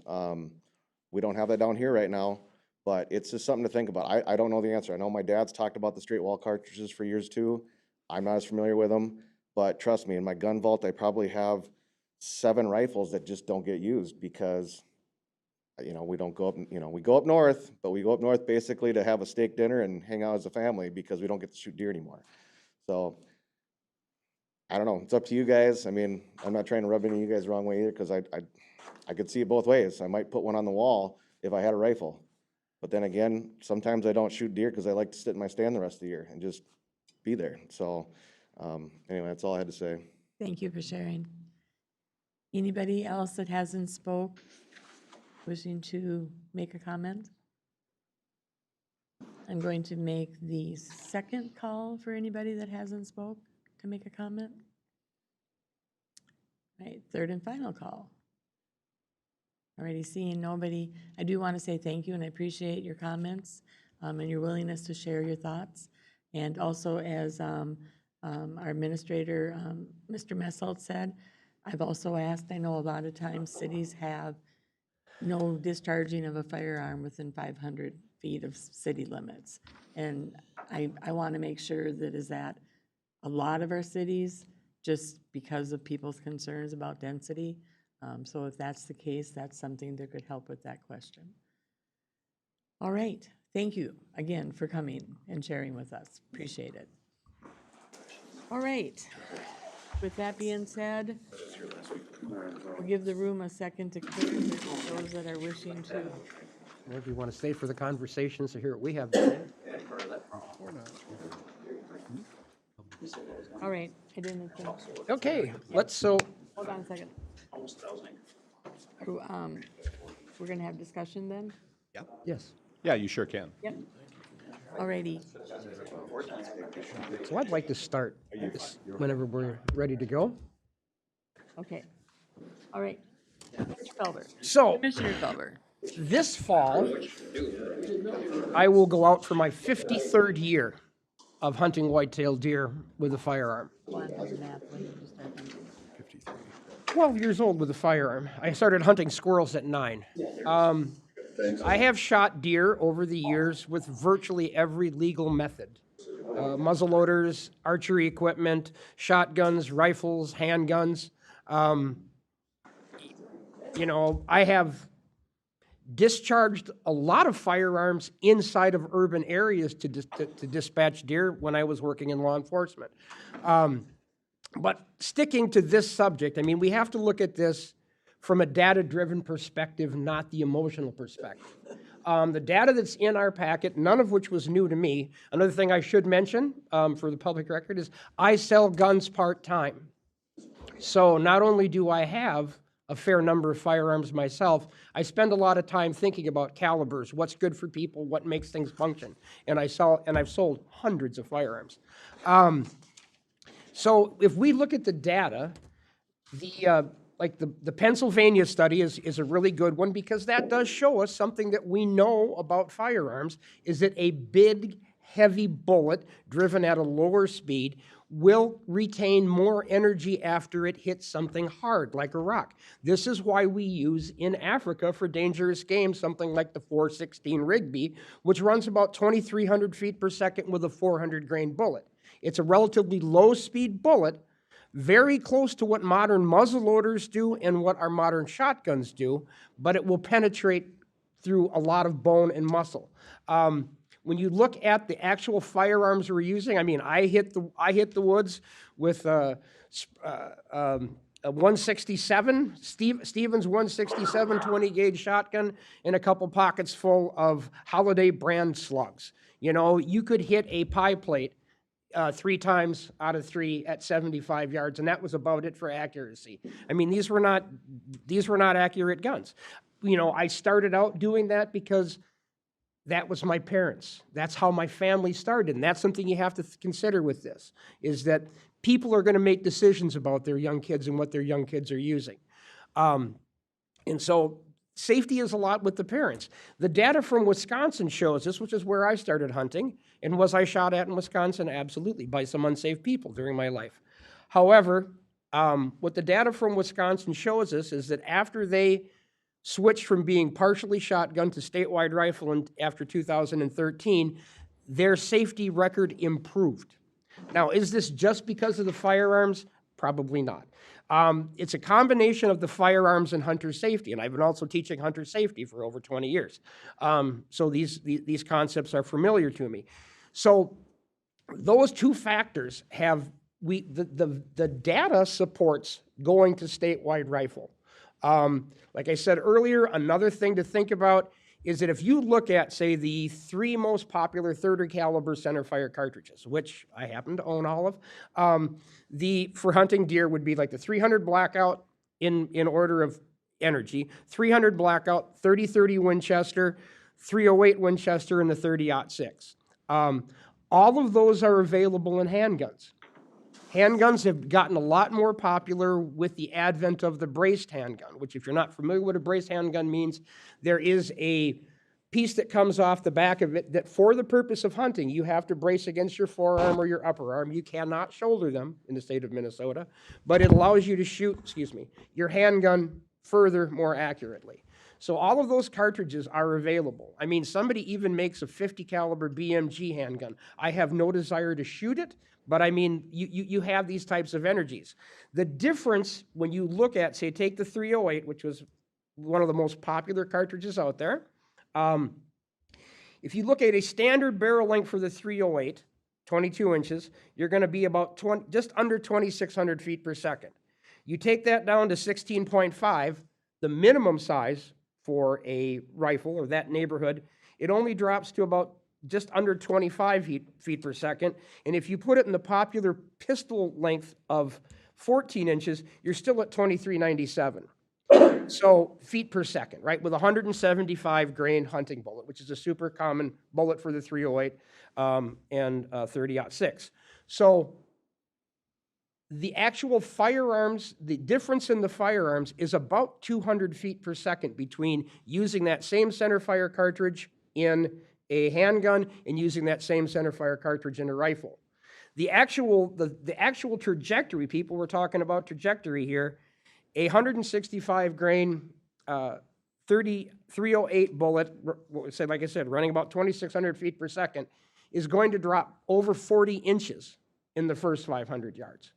So it doesn't hit turf quite as quickly as the shotgun, which is probably going to hit turf at about 350, 400. If you're comparing that to like the 20 gauge, the most popular shotgun out there. But it's a little bit further, but it's less likely to come back up once it hits.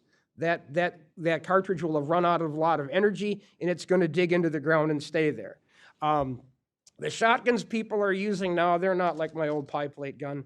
I mean, the most popular one out there is probably the most advanced one out there, the one that we sell an awful lot of, is the Savage 220, which is a rifled bolt-action shotgun that will actually deliver groups under 1.5 inches at 100 yards instead of a pie plate at 75 yards.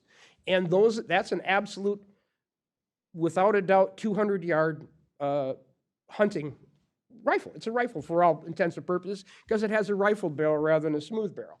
And those guns are super popular. Plus, people will just go ahead, like my particular shotgun for this area is an old model 870 with a rifled barrel and a scope on it, and I can group under 1.75 inches with that gun. It doesn't have as good a trajectory. The 20 gauge slugs have become super popular because they have better trajectory than the 12 gauge, and you are still looking at a 45 to 50 caliber sabot in those things, and they're super effective out to about 200 yards. So when you take the actual data, both the safety data that we had in our packet, which is available to anybody on our website, and the data on how the firearms actually function, it's not significant. You know, what's great about using the rifles is that even the lightest shotgun out there, which is a 410 shotgun, that is, it's actually expressed in diameter of the bullet rather than gauge, still runs about 7 to 10 pounds of perceived recoil. And perceived recoil is the actual energy of the cartridge combined with the weight of the firearm, and that's what's going to hit your shoulder, right? But that's a 50-yard inaccurate gun. So the majority of kids are trying to get out there and start with a 20-gauge shotgun, so I don't forget the actual numbers here. Your 20-gauge shotgun is 18 to 32 foot-pounds. So when we try to train our youth shooters to shoot those, I mean, like my gun had a hard plastic plate. I learned to flinch right off the bat at 12 years old shooting that shotgun. You know, whereas if they go to something like a 350 Legend, which is one of my favorite cartridges for youth these days, you can get that 350 Legend in a rifle, you can get an AR platform, you get bolt gun, a whole bunch of different things. It's super popular in pistols, actually. But that only has 7 to 11 foot-pounds of energy, and it is also a very solid 200-yard firearm for hunting deer. So one of the things I know from teaching hunter safety is that we're losing youth hunters. And so if we can make it easier to get our kids out in the field and for them to successfully hunt, and they're going to be hunting with their parents, what you see more of now than you used to see. I mean, when I was a kid, my dad handed me a shotgun, turned me loose in Nisita Wildlife Refuge, and I wandered out there. When I shot my first deer, I was a mile off the road and alone. And I had to figure out how to gut that thing and get it back.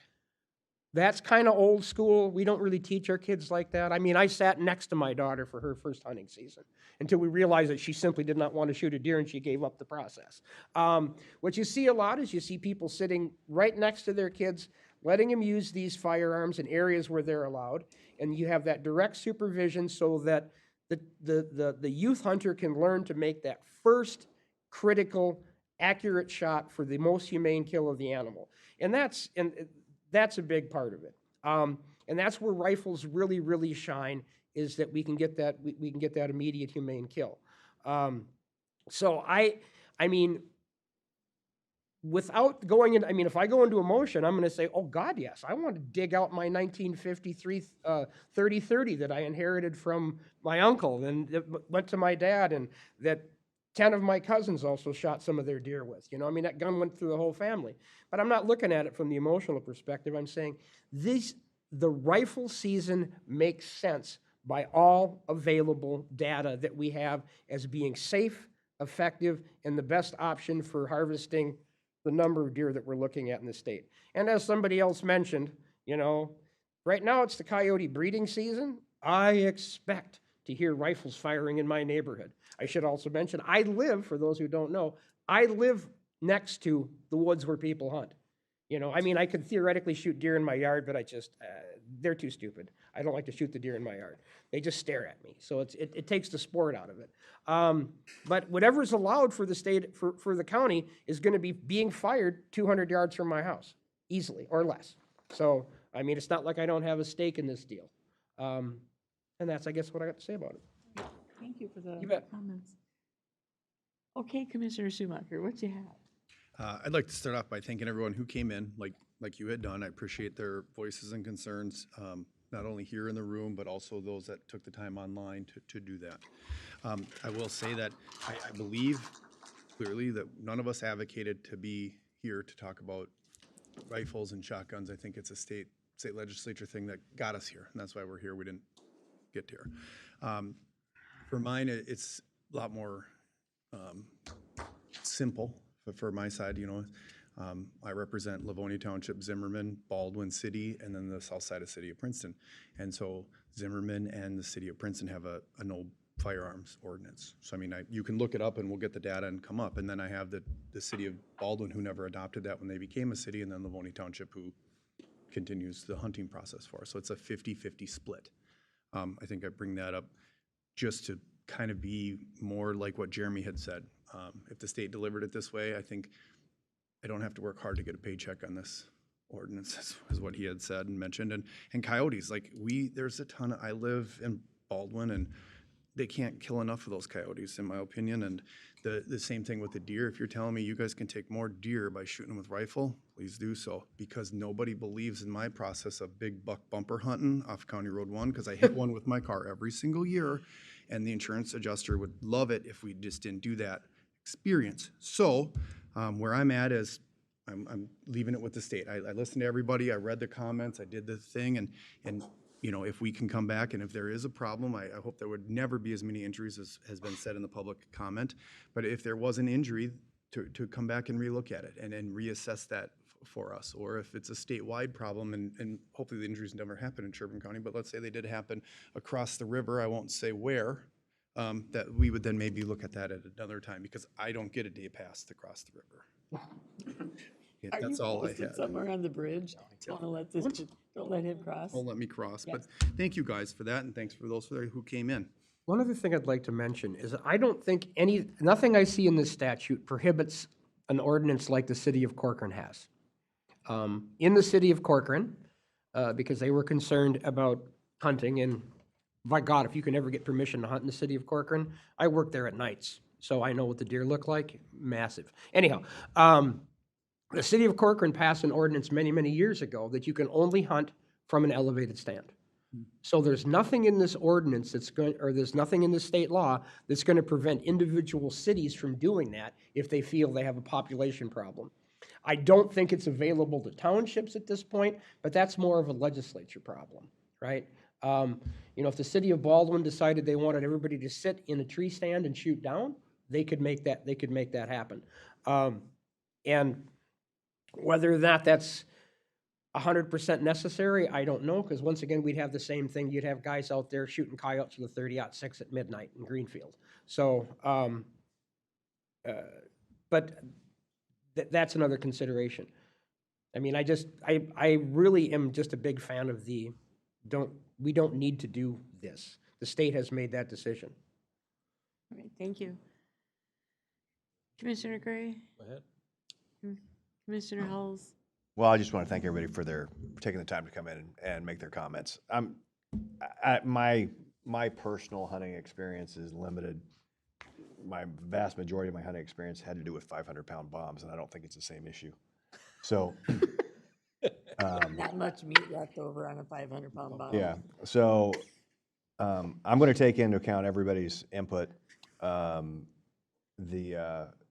safety studies that have been done. I've looked through the ones from Pennsylvania, for example, and we'll make a decision from there.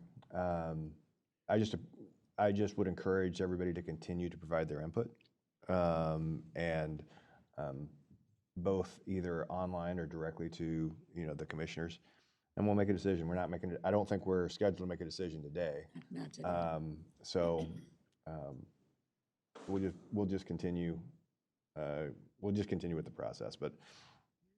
All right, thank you.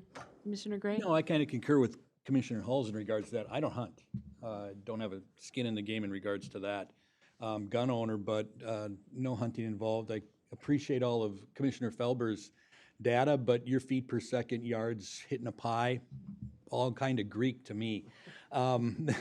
So you blew me right out of the water with all of that. But for me, it'll still come down to what Commissioner Hull said. It'll be the data and public input, and this is a situation where you're damned if you do and you're damned if you don't. That's the way it is. I mean, because there's going to be both sides of this story, and this is one of those things where, as Commissioner Schubacher said, the state made it. They made the change, but the state's never always been right. I think we can always agree in that aspect, in certain aspects. So they made a decision here again. Is it right? That's for us to maybe change or determine, but it's a tough call. That's all I got to say. Yeah. I concur with a lot of what has been said, and I appreciate all of your comments, bringing them forward. My husband does hunt. He's hunted for years. I do appreciate a good venison happy stick and such. Maybe if it's cooked right, one of the venison steaks. But anyways, so yeah, it is. And it's one of the things too that, he used to hunt out at the refuge until it became kind of somewhat overpopulated with hunters from outside of Sherburne County and maybe not as safe, like they would just shoot at sound.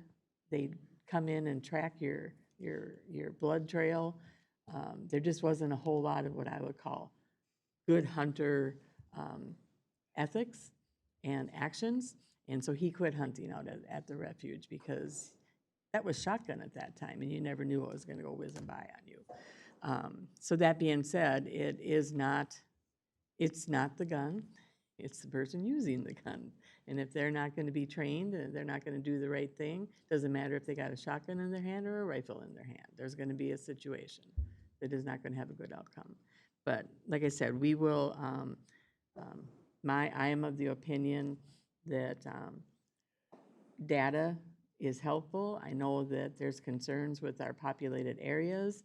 There again, there could be conversation with cities that could implement, if they have not already, or strengthen what they have to kind of protect the most dense areas of our counties. But that being said, we're not looking to make a decision today, and the state being what the state does at times, they make these decisions, but who do they pass it down to actually be a part of implementing them? Us. So that being said, I want to say thank you very much for sharing all your concerns, and we've heard them all, and appreciate that. Quick question. If there's people that want to add comment to that weren't able to make it here, are we able to still go on that website and have them send it in? I guess we could leave the website up. It depends on the board, but otherwise you can send it to me and I'll put it in the record for the next meeting. Yeah. Because then, so that if we kind of got short notice, or at least I did, of making people aware of it. Yep. So, Your website's on the thing, his website's on the survey. right. Yep, so you can send it directly to him. And when do you plan on voting on this then? Yeah. Pardon? Well, there's a plan board on- meeting in 2 weeks, but we do have through April too, so it just depends on the agenda and when the board wants to discuss it, but possibly in 2 weeks. I'd like to get it done.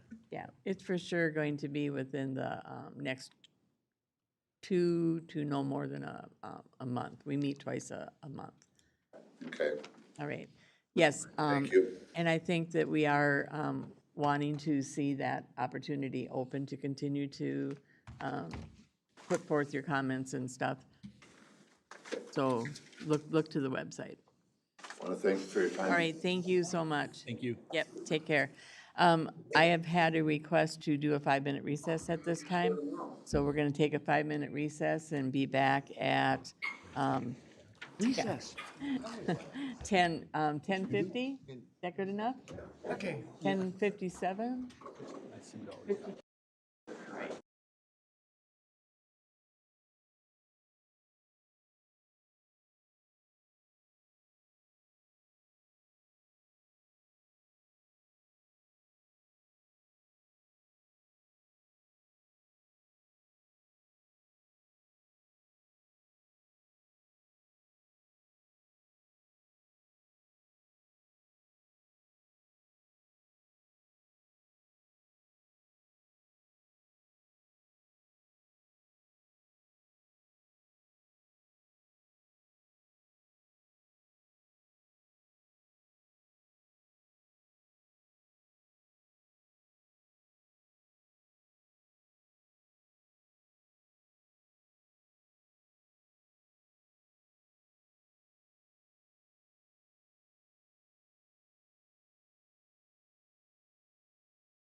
let's get back to the items on the agenda. Item number 4.4, we're looking to receive public comment and consider the resolution number 0326-AD-3277 to appoint the county treasurer. Bruce, do you want to kick us off? Thank you, Madam Chair, members of the commission. By state statute, we are required to open up for public comment. I would also note that we received no public comment prior to today's meeting from mail, email, website postings, or Facebook postings. So I have no public comment to share. All right, thank you. All right, so at this time then, I'm looking to open up for public comment. Anybody that would like to speak to the board? Second call for public comment. Third and final call for public comment. All right, seeing nobody, we'll come back to the dais for discussion on considering the resolution to appoint the county treasurer position. Who wishes to speak first? I will. All right, Commissioner Schumacher. Madam Chairwoman, I did not receive any comment from any constituents regarding that at all either, and so there wasn't Yep, nor did I. Commissioner Felber?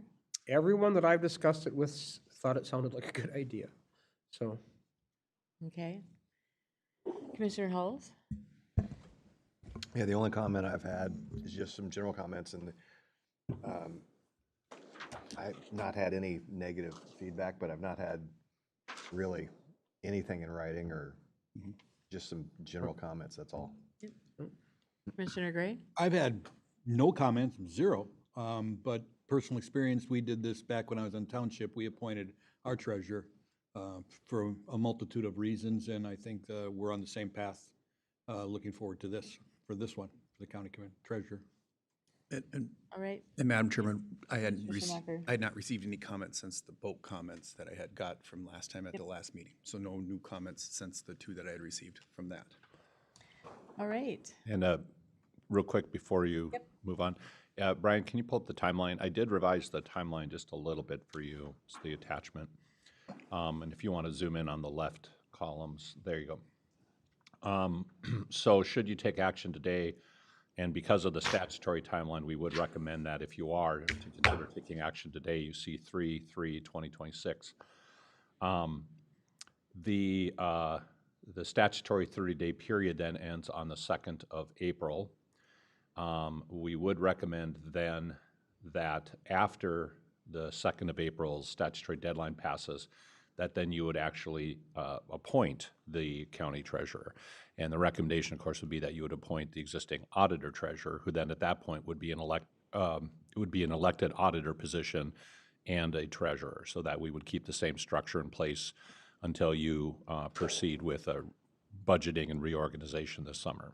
So that's the only addition I just want to note for you, is that you would have then, after 30 days, it becomes effective, and then you would just appoint the current auditor treasurer as treasurer and separately auditor, so. Okay. All right. So at this time then, I would be looking for a motion. So moved. All right, we have a motion by Commissioner Felber Second. and a second by Commissioner Schumacher. Any further discussion? Madam Chair. Yes, Commissioner Hulls. Yeah, just one clarification. I want to make it clear that even if we appoint the treasurer position, that is still an officer of the county. Yeah. So it does not change the fact that that position is an officer of the county, even though we would move forward with that being an appointed position. Yep. All right, any further comment? Hearing none. All those in favor signify by saying aye. Aye. All those opposed, same sign. All right, that motion carries. Thank you.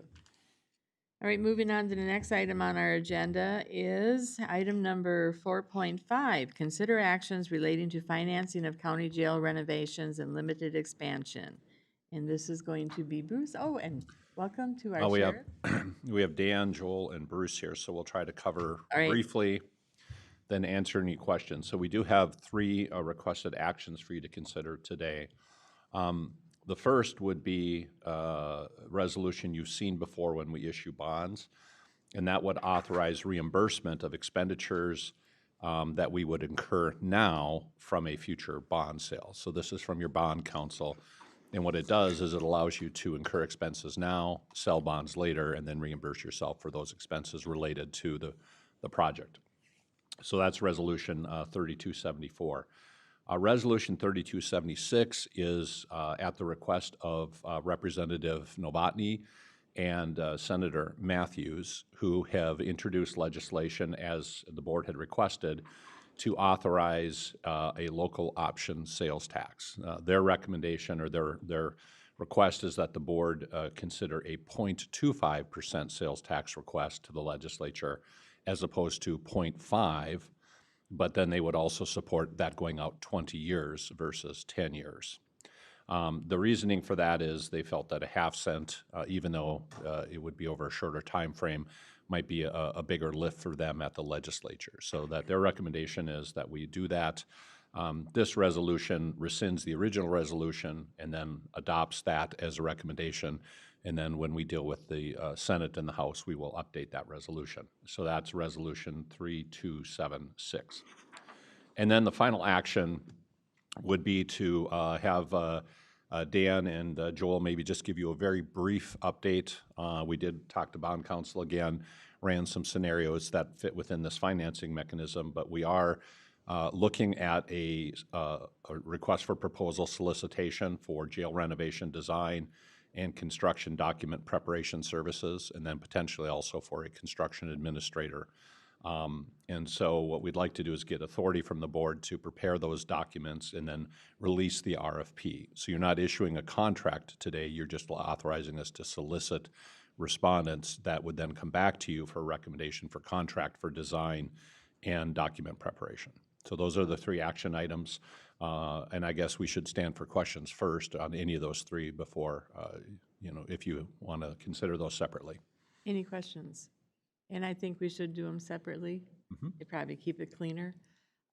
Any questions on those three proposed resolutions?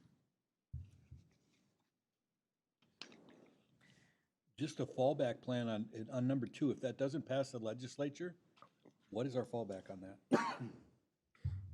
We would obviously look at the phasing or the structuring of the project. Ultimately, it would be the board's authority if you want us to proceed with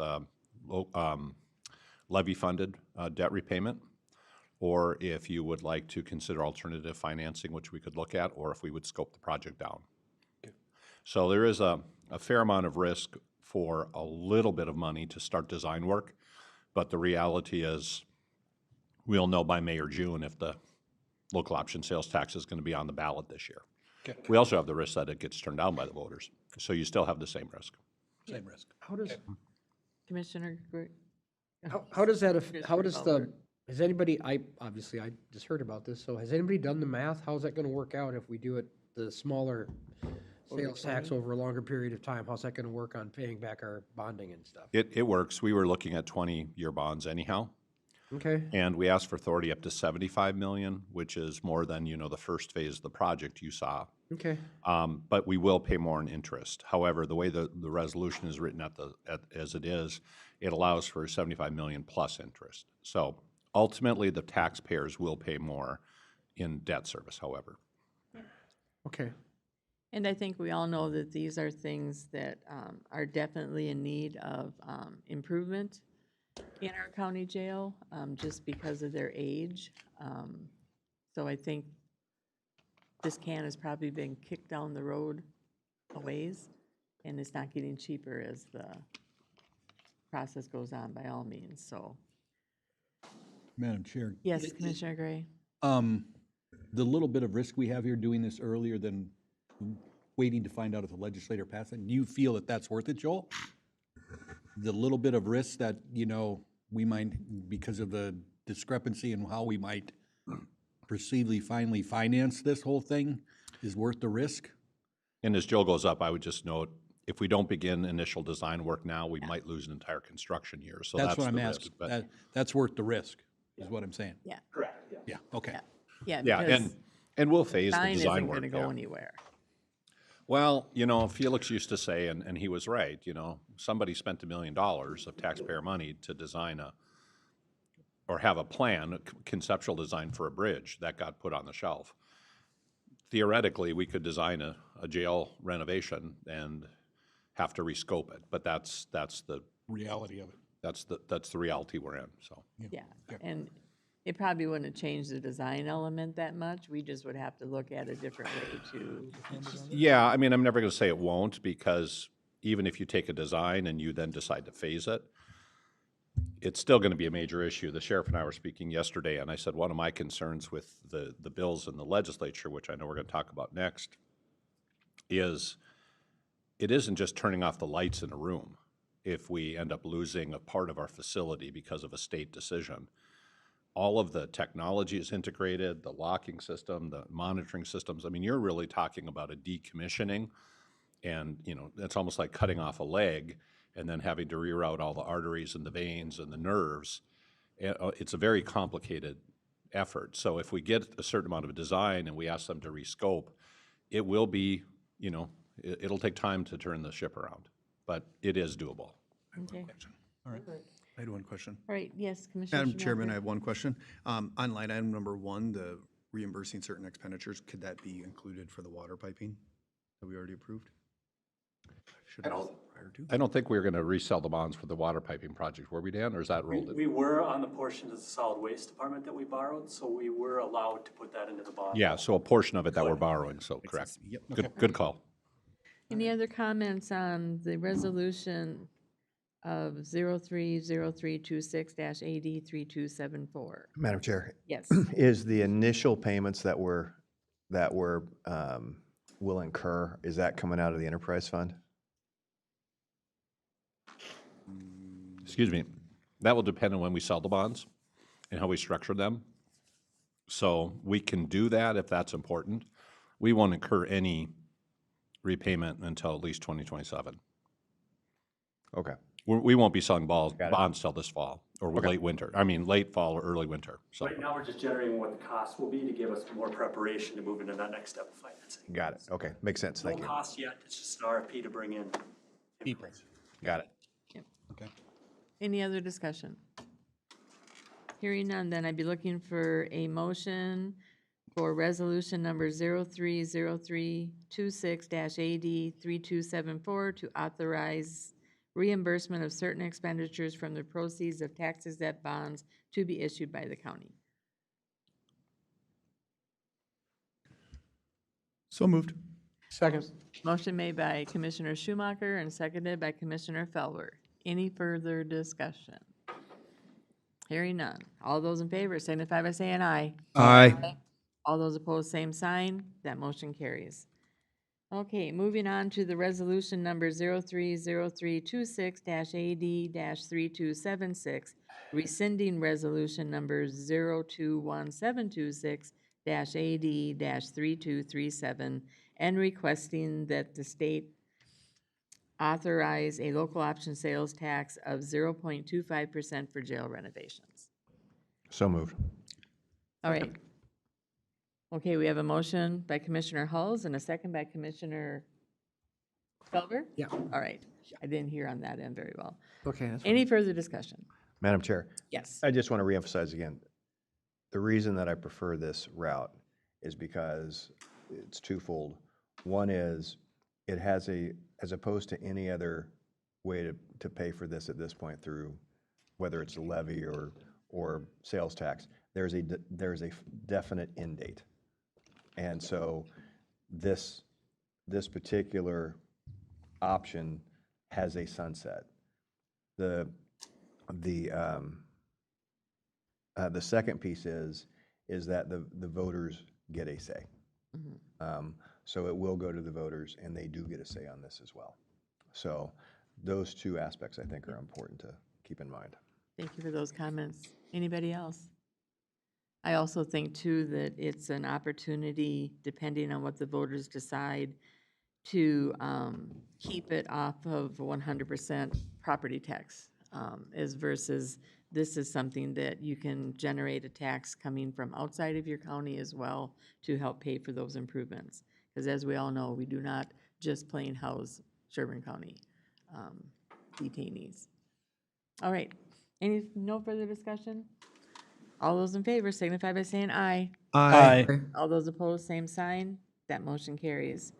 Number 3, proceed with solicitation via request for proposals for jail renovation design and bid/construction document preparation services.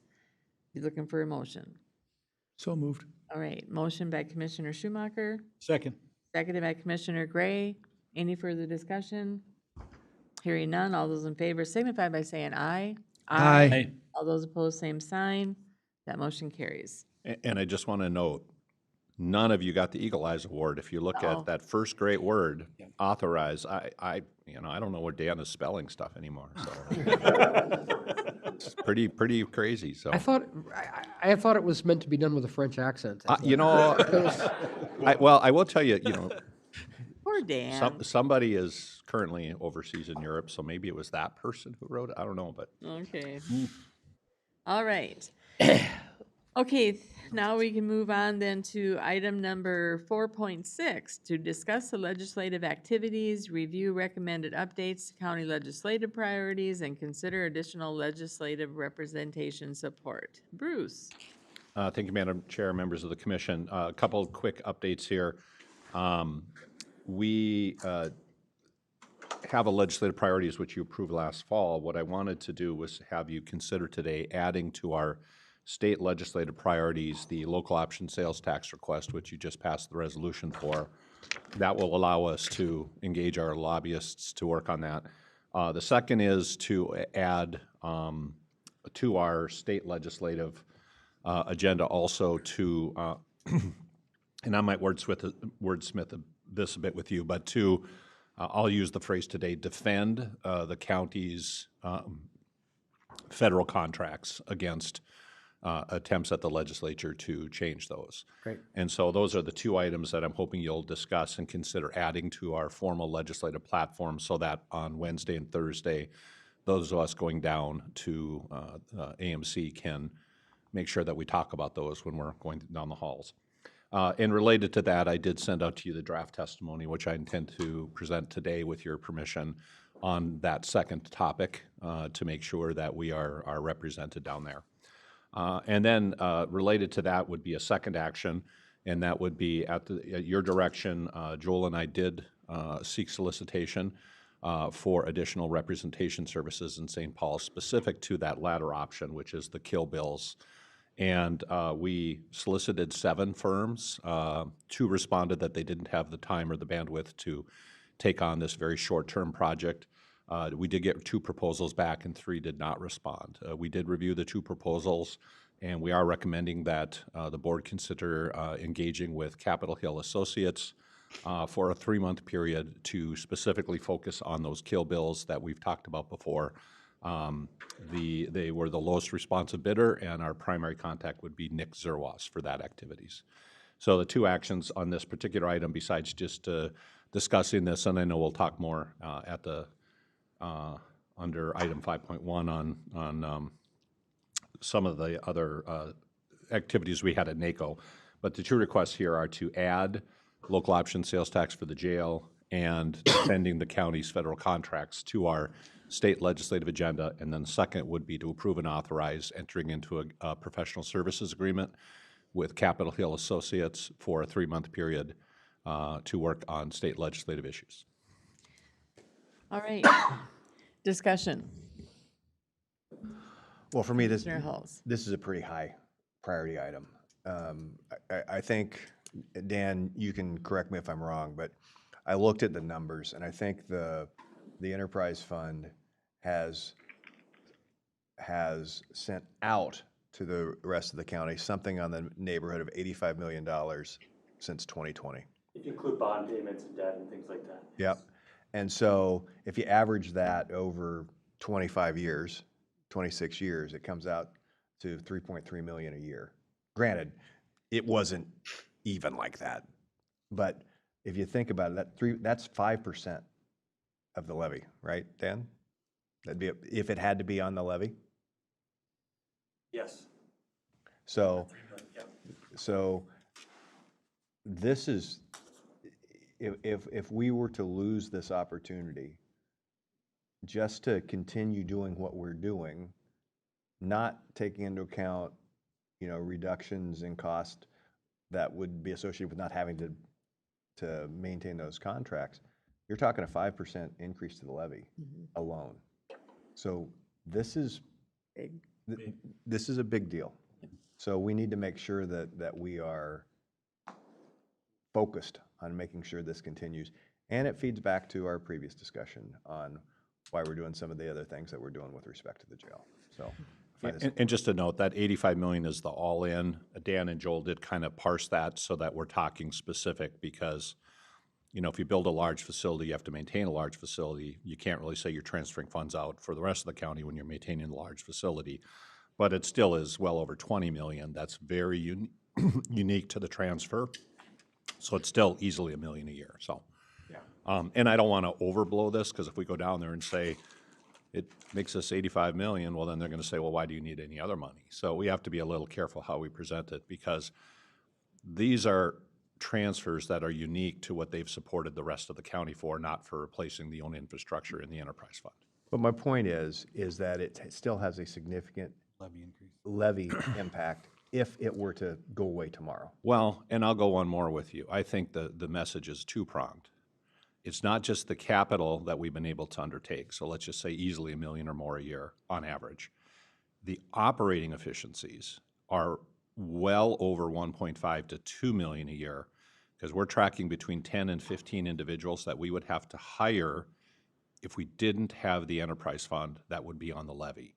So you're still up in that 3 million range is what I'm telling you, but it's a combination of operating and capital. Yeah, no, I understood that based on the data that I was given. It still comes out to about a 5% levy impact if it were to go away tomorrow. So it's a really big deal. And so that's why I think this is so important that we do this right. On top of all the other things they've passed on to us that have forced us on to increasing the levy needs. All right.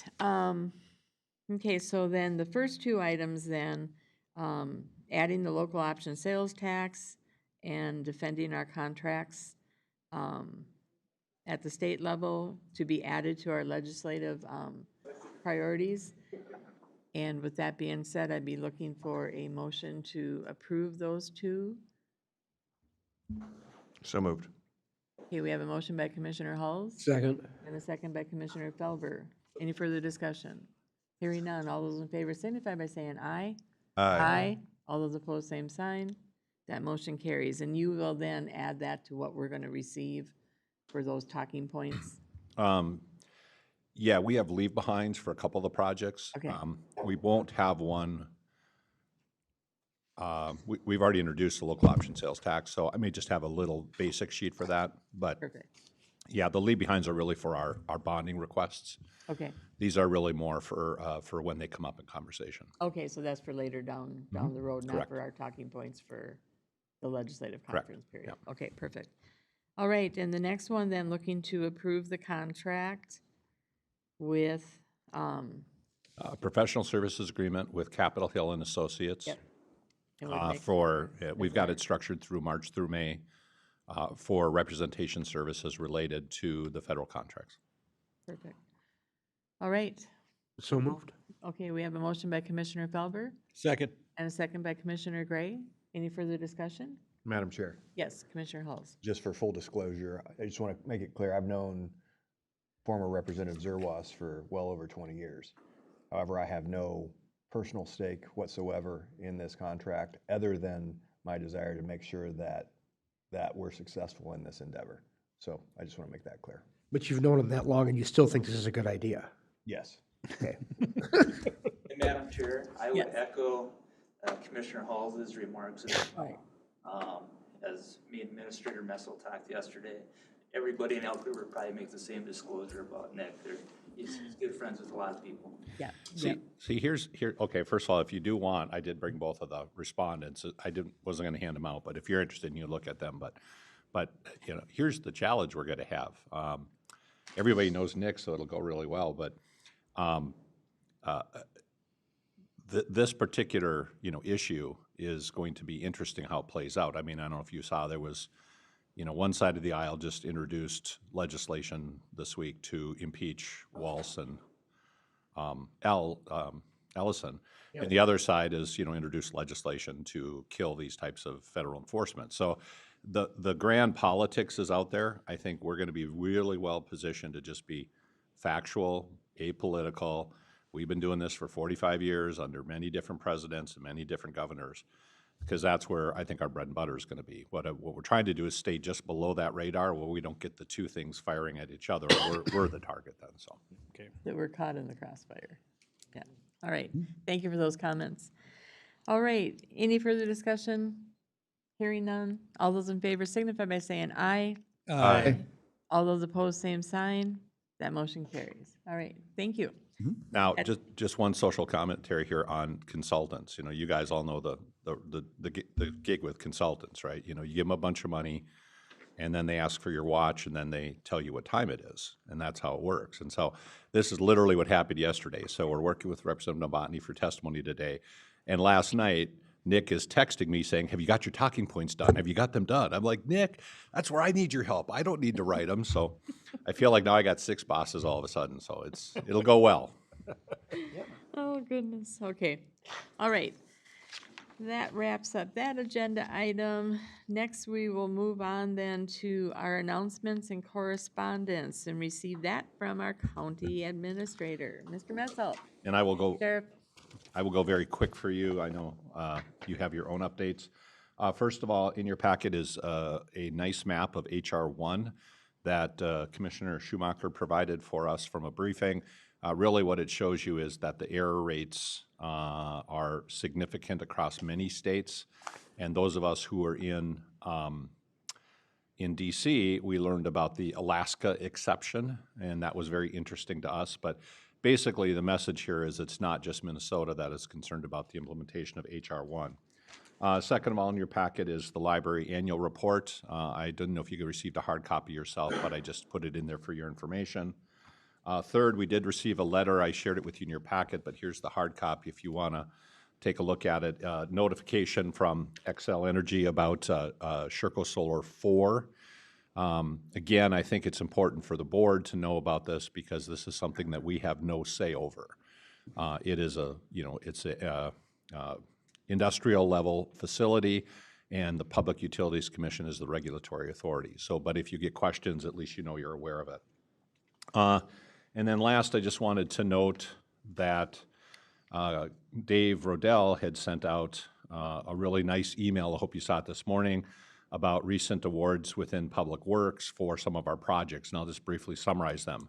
A federal highway safety improvement program that we received awards for, including $750,000 for the roundabout at CASA 1 and CASA 33 in Elk River, $750,000 for a roundabout in the intersection of CASA 4 and CASA 19 in Livonia Township, $81,000 for 6-inch edge line striping for 18 miles of highway, $315,000 for rural intersection lighting at 12 of our intersections. That's part of our road safety plan. And then also $1.9 million in federal state transportation block grant program for reconstruction of County State Aid Highway 23 from US 10 to Edgewood Street in the city of Becker.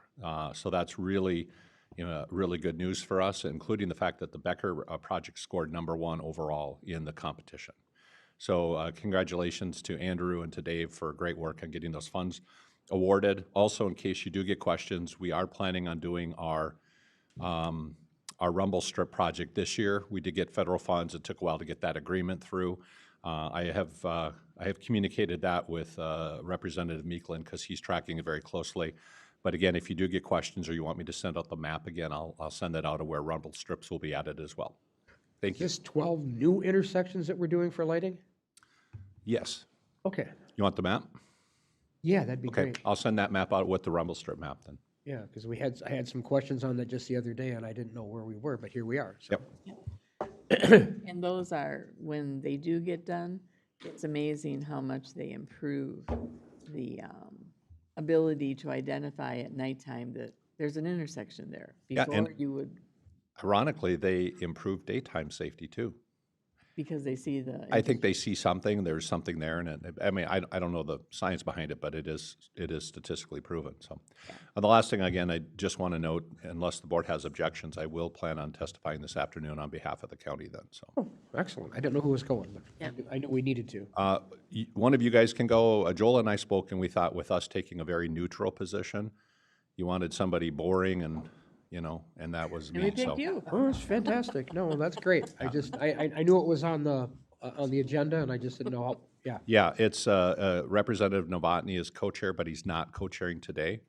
But I will go down. We only get 2 minutes, so that's the other reason it isn't probably worth a commissioner spending the time. And I wore shoes that I can't take off and bang on the desk, so you'll be fine. Okay, That should that's work good to out, hear. That's work good out to just hear. splendid. All right. Okay, anything further then? Good? Okay, moving on then to our commissioner correspondence and our committee reports. And I will start with Commissioner Gray. Oh, gee. Well, yeah. I'm gonna be quick. On the 217, I met with, up at Haven Township, they had an informational meeting from the MPCA in regards to some illegal dumping that happened up on one of their properties, that gets raw sewage, and it was the wrong type of sewage. Well, now they've had some well testing done, and there's PFAS in the water. So they're expecting a report that's gonna come out in June of this year to find out exactly the ramifications of that, and if there's any remediation or anything that needs to be done with that. So that's kind of a big thing. You don't have to say, but do they know who did it? Yeah, they've got the Okay, individual that did perfect. it, yep. And that's what triggered it. Our solid waste department, they were reported to them, and then they turned it over to the MPCA, and they took it over from there. Just did the sub-coalition, soil and water conservation, the MDT, the TRICAP, planning and zoning, which was greatly attended at planning and zoning, in regards to the veterinarian, new ordinance that's coming up, and, one of the solar farms that was, talked about. Did a lunch and learn with AMC, did the nuclear forum with Dan on the 23rd up in Brainerd, was on the Emmer call. I got in late, joined in late, and it didn't last very long. No. It was just about over with by the time I got there, and then I did the CEC meeting last night, which was short and sweet, about half an hour, 45 minutes, about all we were there, right? Right. Yep. Mr. Halls? All right, so since the last meeting, we had our ISD 728 community forum. That meeting went well, as always. Also had the meeting with the Sherburne County Fair Board, and they're starting to ramp up in earnest, getting ready for the fair this summer. On Friday the 20th, you and I both met with Representative Emmer here and the HHF staff to go over the software systems and how old those systems are, how bad they are, how they don't even operate to meet the requirements laid forth by the state, even though the state mandates those systems. So it was, I think, an excellent meeting with Representative Emmer.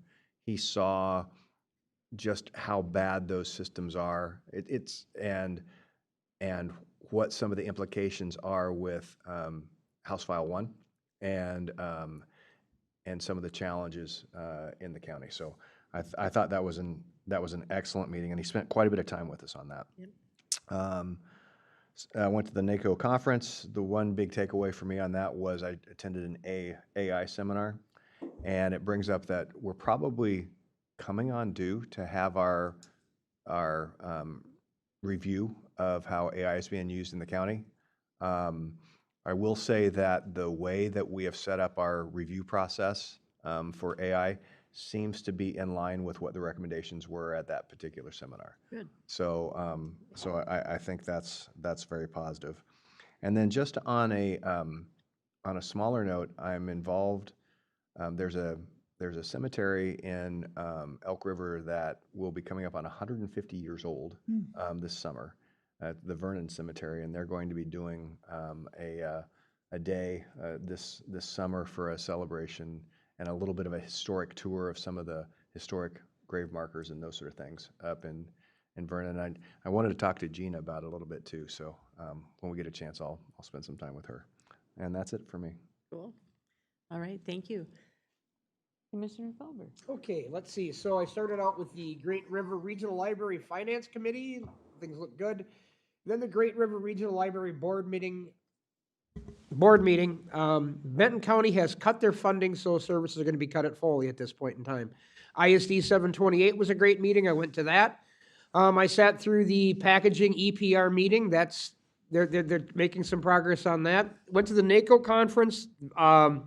Couple things I'll mention from NACO is it sat through both the Rural Action Caucus and the Mid-County Caucus. They covered essentially the same information. We fit demographically better into the Mid-County Caucus, so I am personally going to drop out of the Rural Action Caucus and join the Mid-County Caucus. The other thing from NACO, as we get the different slide decks, I'll make sure those are shared out for everybody. I thought we had pretty good reception for the ask to support our grant application. However, the general feeling seems to be that there may not be a spending bill until late this year. So we're not going to hear anything back right away on that. I went to the Orac Township meeting. I sat through the Elk River landfill call with the MPCA. I think that this board needs to get together and discuss this because it's kind of getting bogged down in study after study after study. And we're restudying some of the same things we've been studying for a while. So I'd like to see that put on in the future. I sat through the Midwestern Governors Association Mid-Grid webinar. Big thing there is trying to create my favorite quote from that was, create a grid that's bigger than the weather. And that's what we need, but we know we need the essential components of that are good quality interconnection and base power load.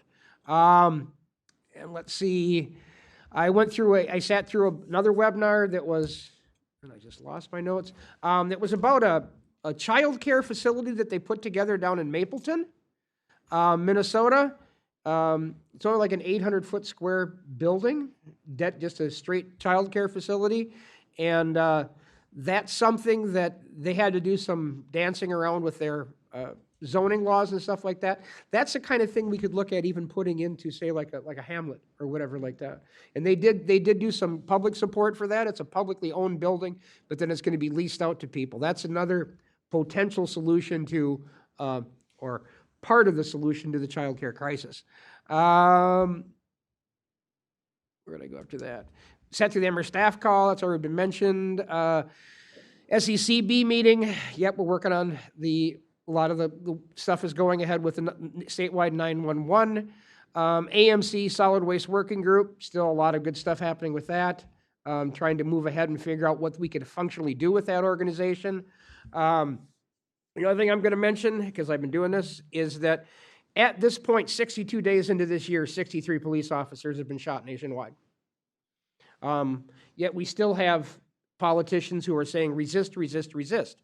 And now, with the military activity overseas and the fact that we lose 18 to 19 veterans per day to suicide, some of that is because people are questioning their involvement in the work that they had to do on behalf of the country. We have people in this country, politicians, telling them it's wrong. It's criminal what they're doing. I think that that is an egregious abuse of a public position, and these people should stop immediately, and they should always support our servicemen overseas, servicemen and women who are involved in actual conflict on our behalf. And that's it. That's my pontification for today. Thank you for sharing. All right, Commissioner Schumacher. My top two items of the many things that I did will be the NACO conference. And when I took a picture of the Health and Human Services committee that I was in, nobody will believe it, but I'll still say it. Across the country, in a politically divided place that we live in, nobody was divided on applying more time to implement HR 1.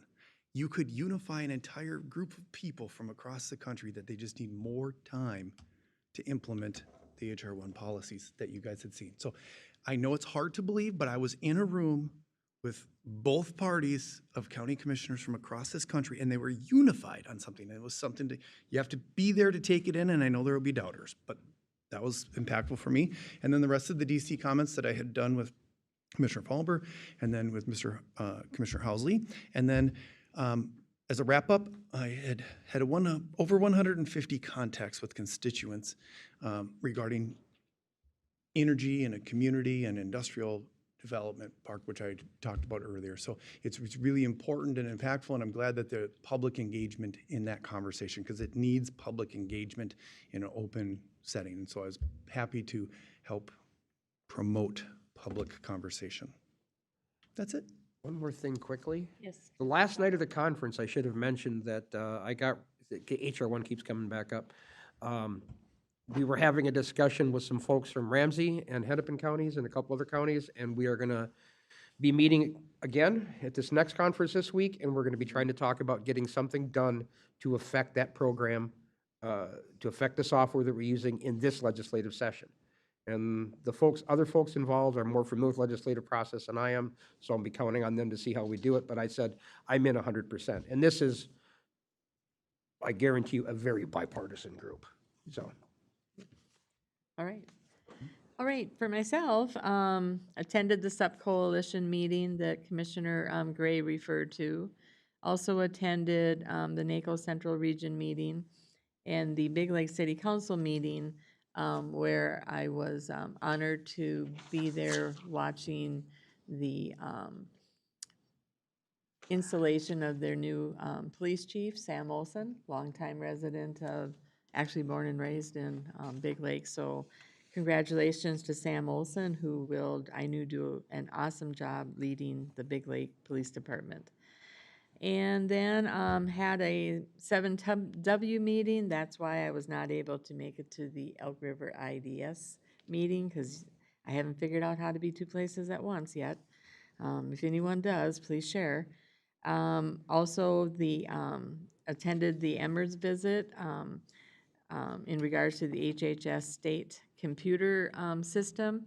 And to piggyback on Commissioner Hull's comments, it is amazing when you're able to get our electeds in the room to watch the process that our county employees have to go through to implement the mandated services that the state puts on counties to serve those residents with needs. It's mind-boggling, and I think they realize, and that helps implement the urgency of need to get these systems updated. It isn't rocket scientistry. There's got to be things that can be, other people have put these things in place in other states. We ought to be able to figure it out for Minnesota. Also then attended the virtual Lunch and Learn, Inspiring Public Service. I found that very interesting, how to inspire future public servants that would go into putting themselves out there to become elected representation and serve in those needs. And also then had a call with the MPCA in regards to the waste management landfill expansion that Commissioner Felber talked about. And also the call with the Emmer staff, and it was short. It was basically a short week last week, and then they are on recess for this week and stuff. But always an interesting conversation of what's all happening out there, and everybody working hard to accomplish things that help serve us back here.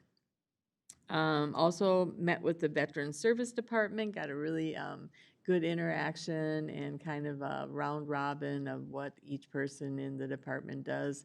And I always come away with, we are blessed to have, in my opinion, one of the best Veterans Service offices in, I'm going to say the the world, as one of our participants said. But we are very blessed. We have a dedicated group of individuals that are 150% serving the needs of our veterans and their families. And I want to thank them very much for all that they do to give those veterans anything that they can to help them. Then also had a board agenda review, also had a CMRP agenda review, and that pretty much, I think, takes care of that for myself. I did have one question, though. Do we have any current information in regards to the bus pilot project? Have you gotten any numbers lately? We've been on the briefings. They're actually really strong. The one thing is the addition of the midday bus. They still didn't have a good data on that additional Okay. bus. I'll see if I can pull some of the slides, but yeah, everybody's a little bit pleasantly surprised. Oh, that's good, Yes. okay. Yes. Did they add, or did they modify the departure times in the morning? We talked about it a little bit, moving one of them a little bit closer toward, can't remember if it was 8 or 9 a.m., but closer to when the last departure time was for the train. Have they talked about that? I recall that there was one modification. I don't know if that was it, so I'll have to ask and see if we can get those. I know there were one or two riders that we just couldn't accommodate, which is true of any bus service. Somebody wanted to get there 15 minutes before their shift started as opposed to 10 minutes. But Well, I think this issue was more around just accommodating parents, being able to get their kids to school and then also get to the bus. yeah, and what I can tell you is, especially if you get those calls right now, encourage them to call directly, and I can even give you Adam's number, because they are trying to be responsive where they can be, but at least the feedback we've gotten is, kind of those calls, I'll call them complaint or service calls, have gone way down, and ridership has really solidified, so. But I'll see if I can get would they do a monthly update call? It was a couple of weeks ago that we got the updates, and the overall averages are as good as North Star was. There's a couple of days that they're a little lighter, but then a couple of days are heavier. So the dynamics are slightly different. Mhm. Okay. Yeah, that would be great at some point if we could get a little bit more of a update and anything that we can add as comments back. And what are they doing to advertise this? Are they still, where is the advertisement for this opportunity? I'll ask. Okay. Again, it's the Met Council's doing the work. We're not, so I don't have a good pulse on that. Yeah, okay. Maybe they'll share that information with us. Yeah, I mean, again, I think Andrew's not here, but I would just say we're pleasantly surprised. And even the folks in Ramsey are saying, yeah, that's a terminus for that other bus route. But they were even saying, yeah, the transitions happen fairly efficiently. So. Are we barred from sharing anything on our Facebook pages in regards to times and such? I'm sure we offered to help, so I'm sure we can. So. Okay, yeah, that would be great. Because I'd like to be clearer on, is there a weekend bus service as well? Because I did see a bus that was at the station in Big Lake here just a little bit back. So I think it'd be helpful for the population to. Yeah, know no, what's I'll see if I can get maybe I'll ask for a, first Okay. quarter update that we can Great. share with the board, maybe in Awesome. more of a formal setting, since we're through February now, so end of March might be a good time to Yep. pull that, so. Yeah. Okay. Anything else to come before us? So at this time, then, if there's nothing further for us to address, I'd be looking for a motion to adjourn. So moved. Second. Motion made by Commissioner Hulls and seconded by Commissioner Felber. All those in favor signify by saying aye. Aye. Nay.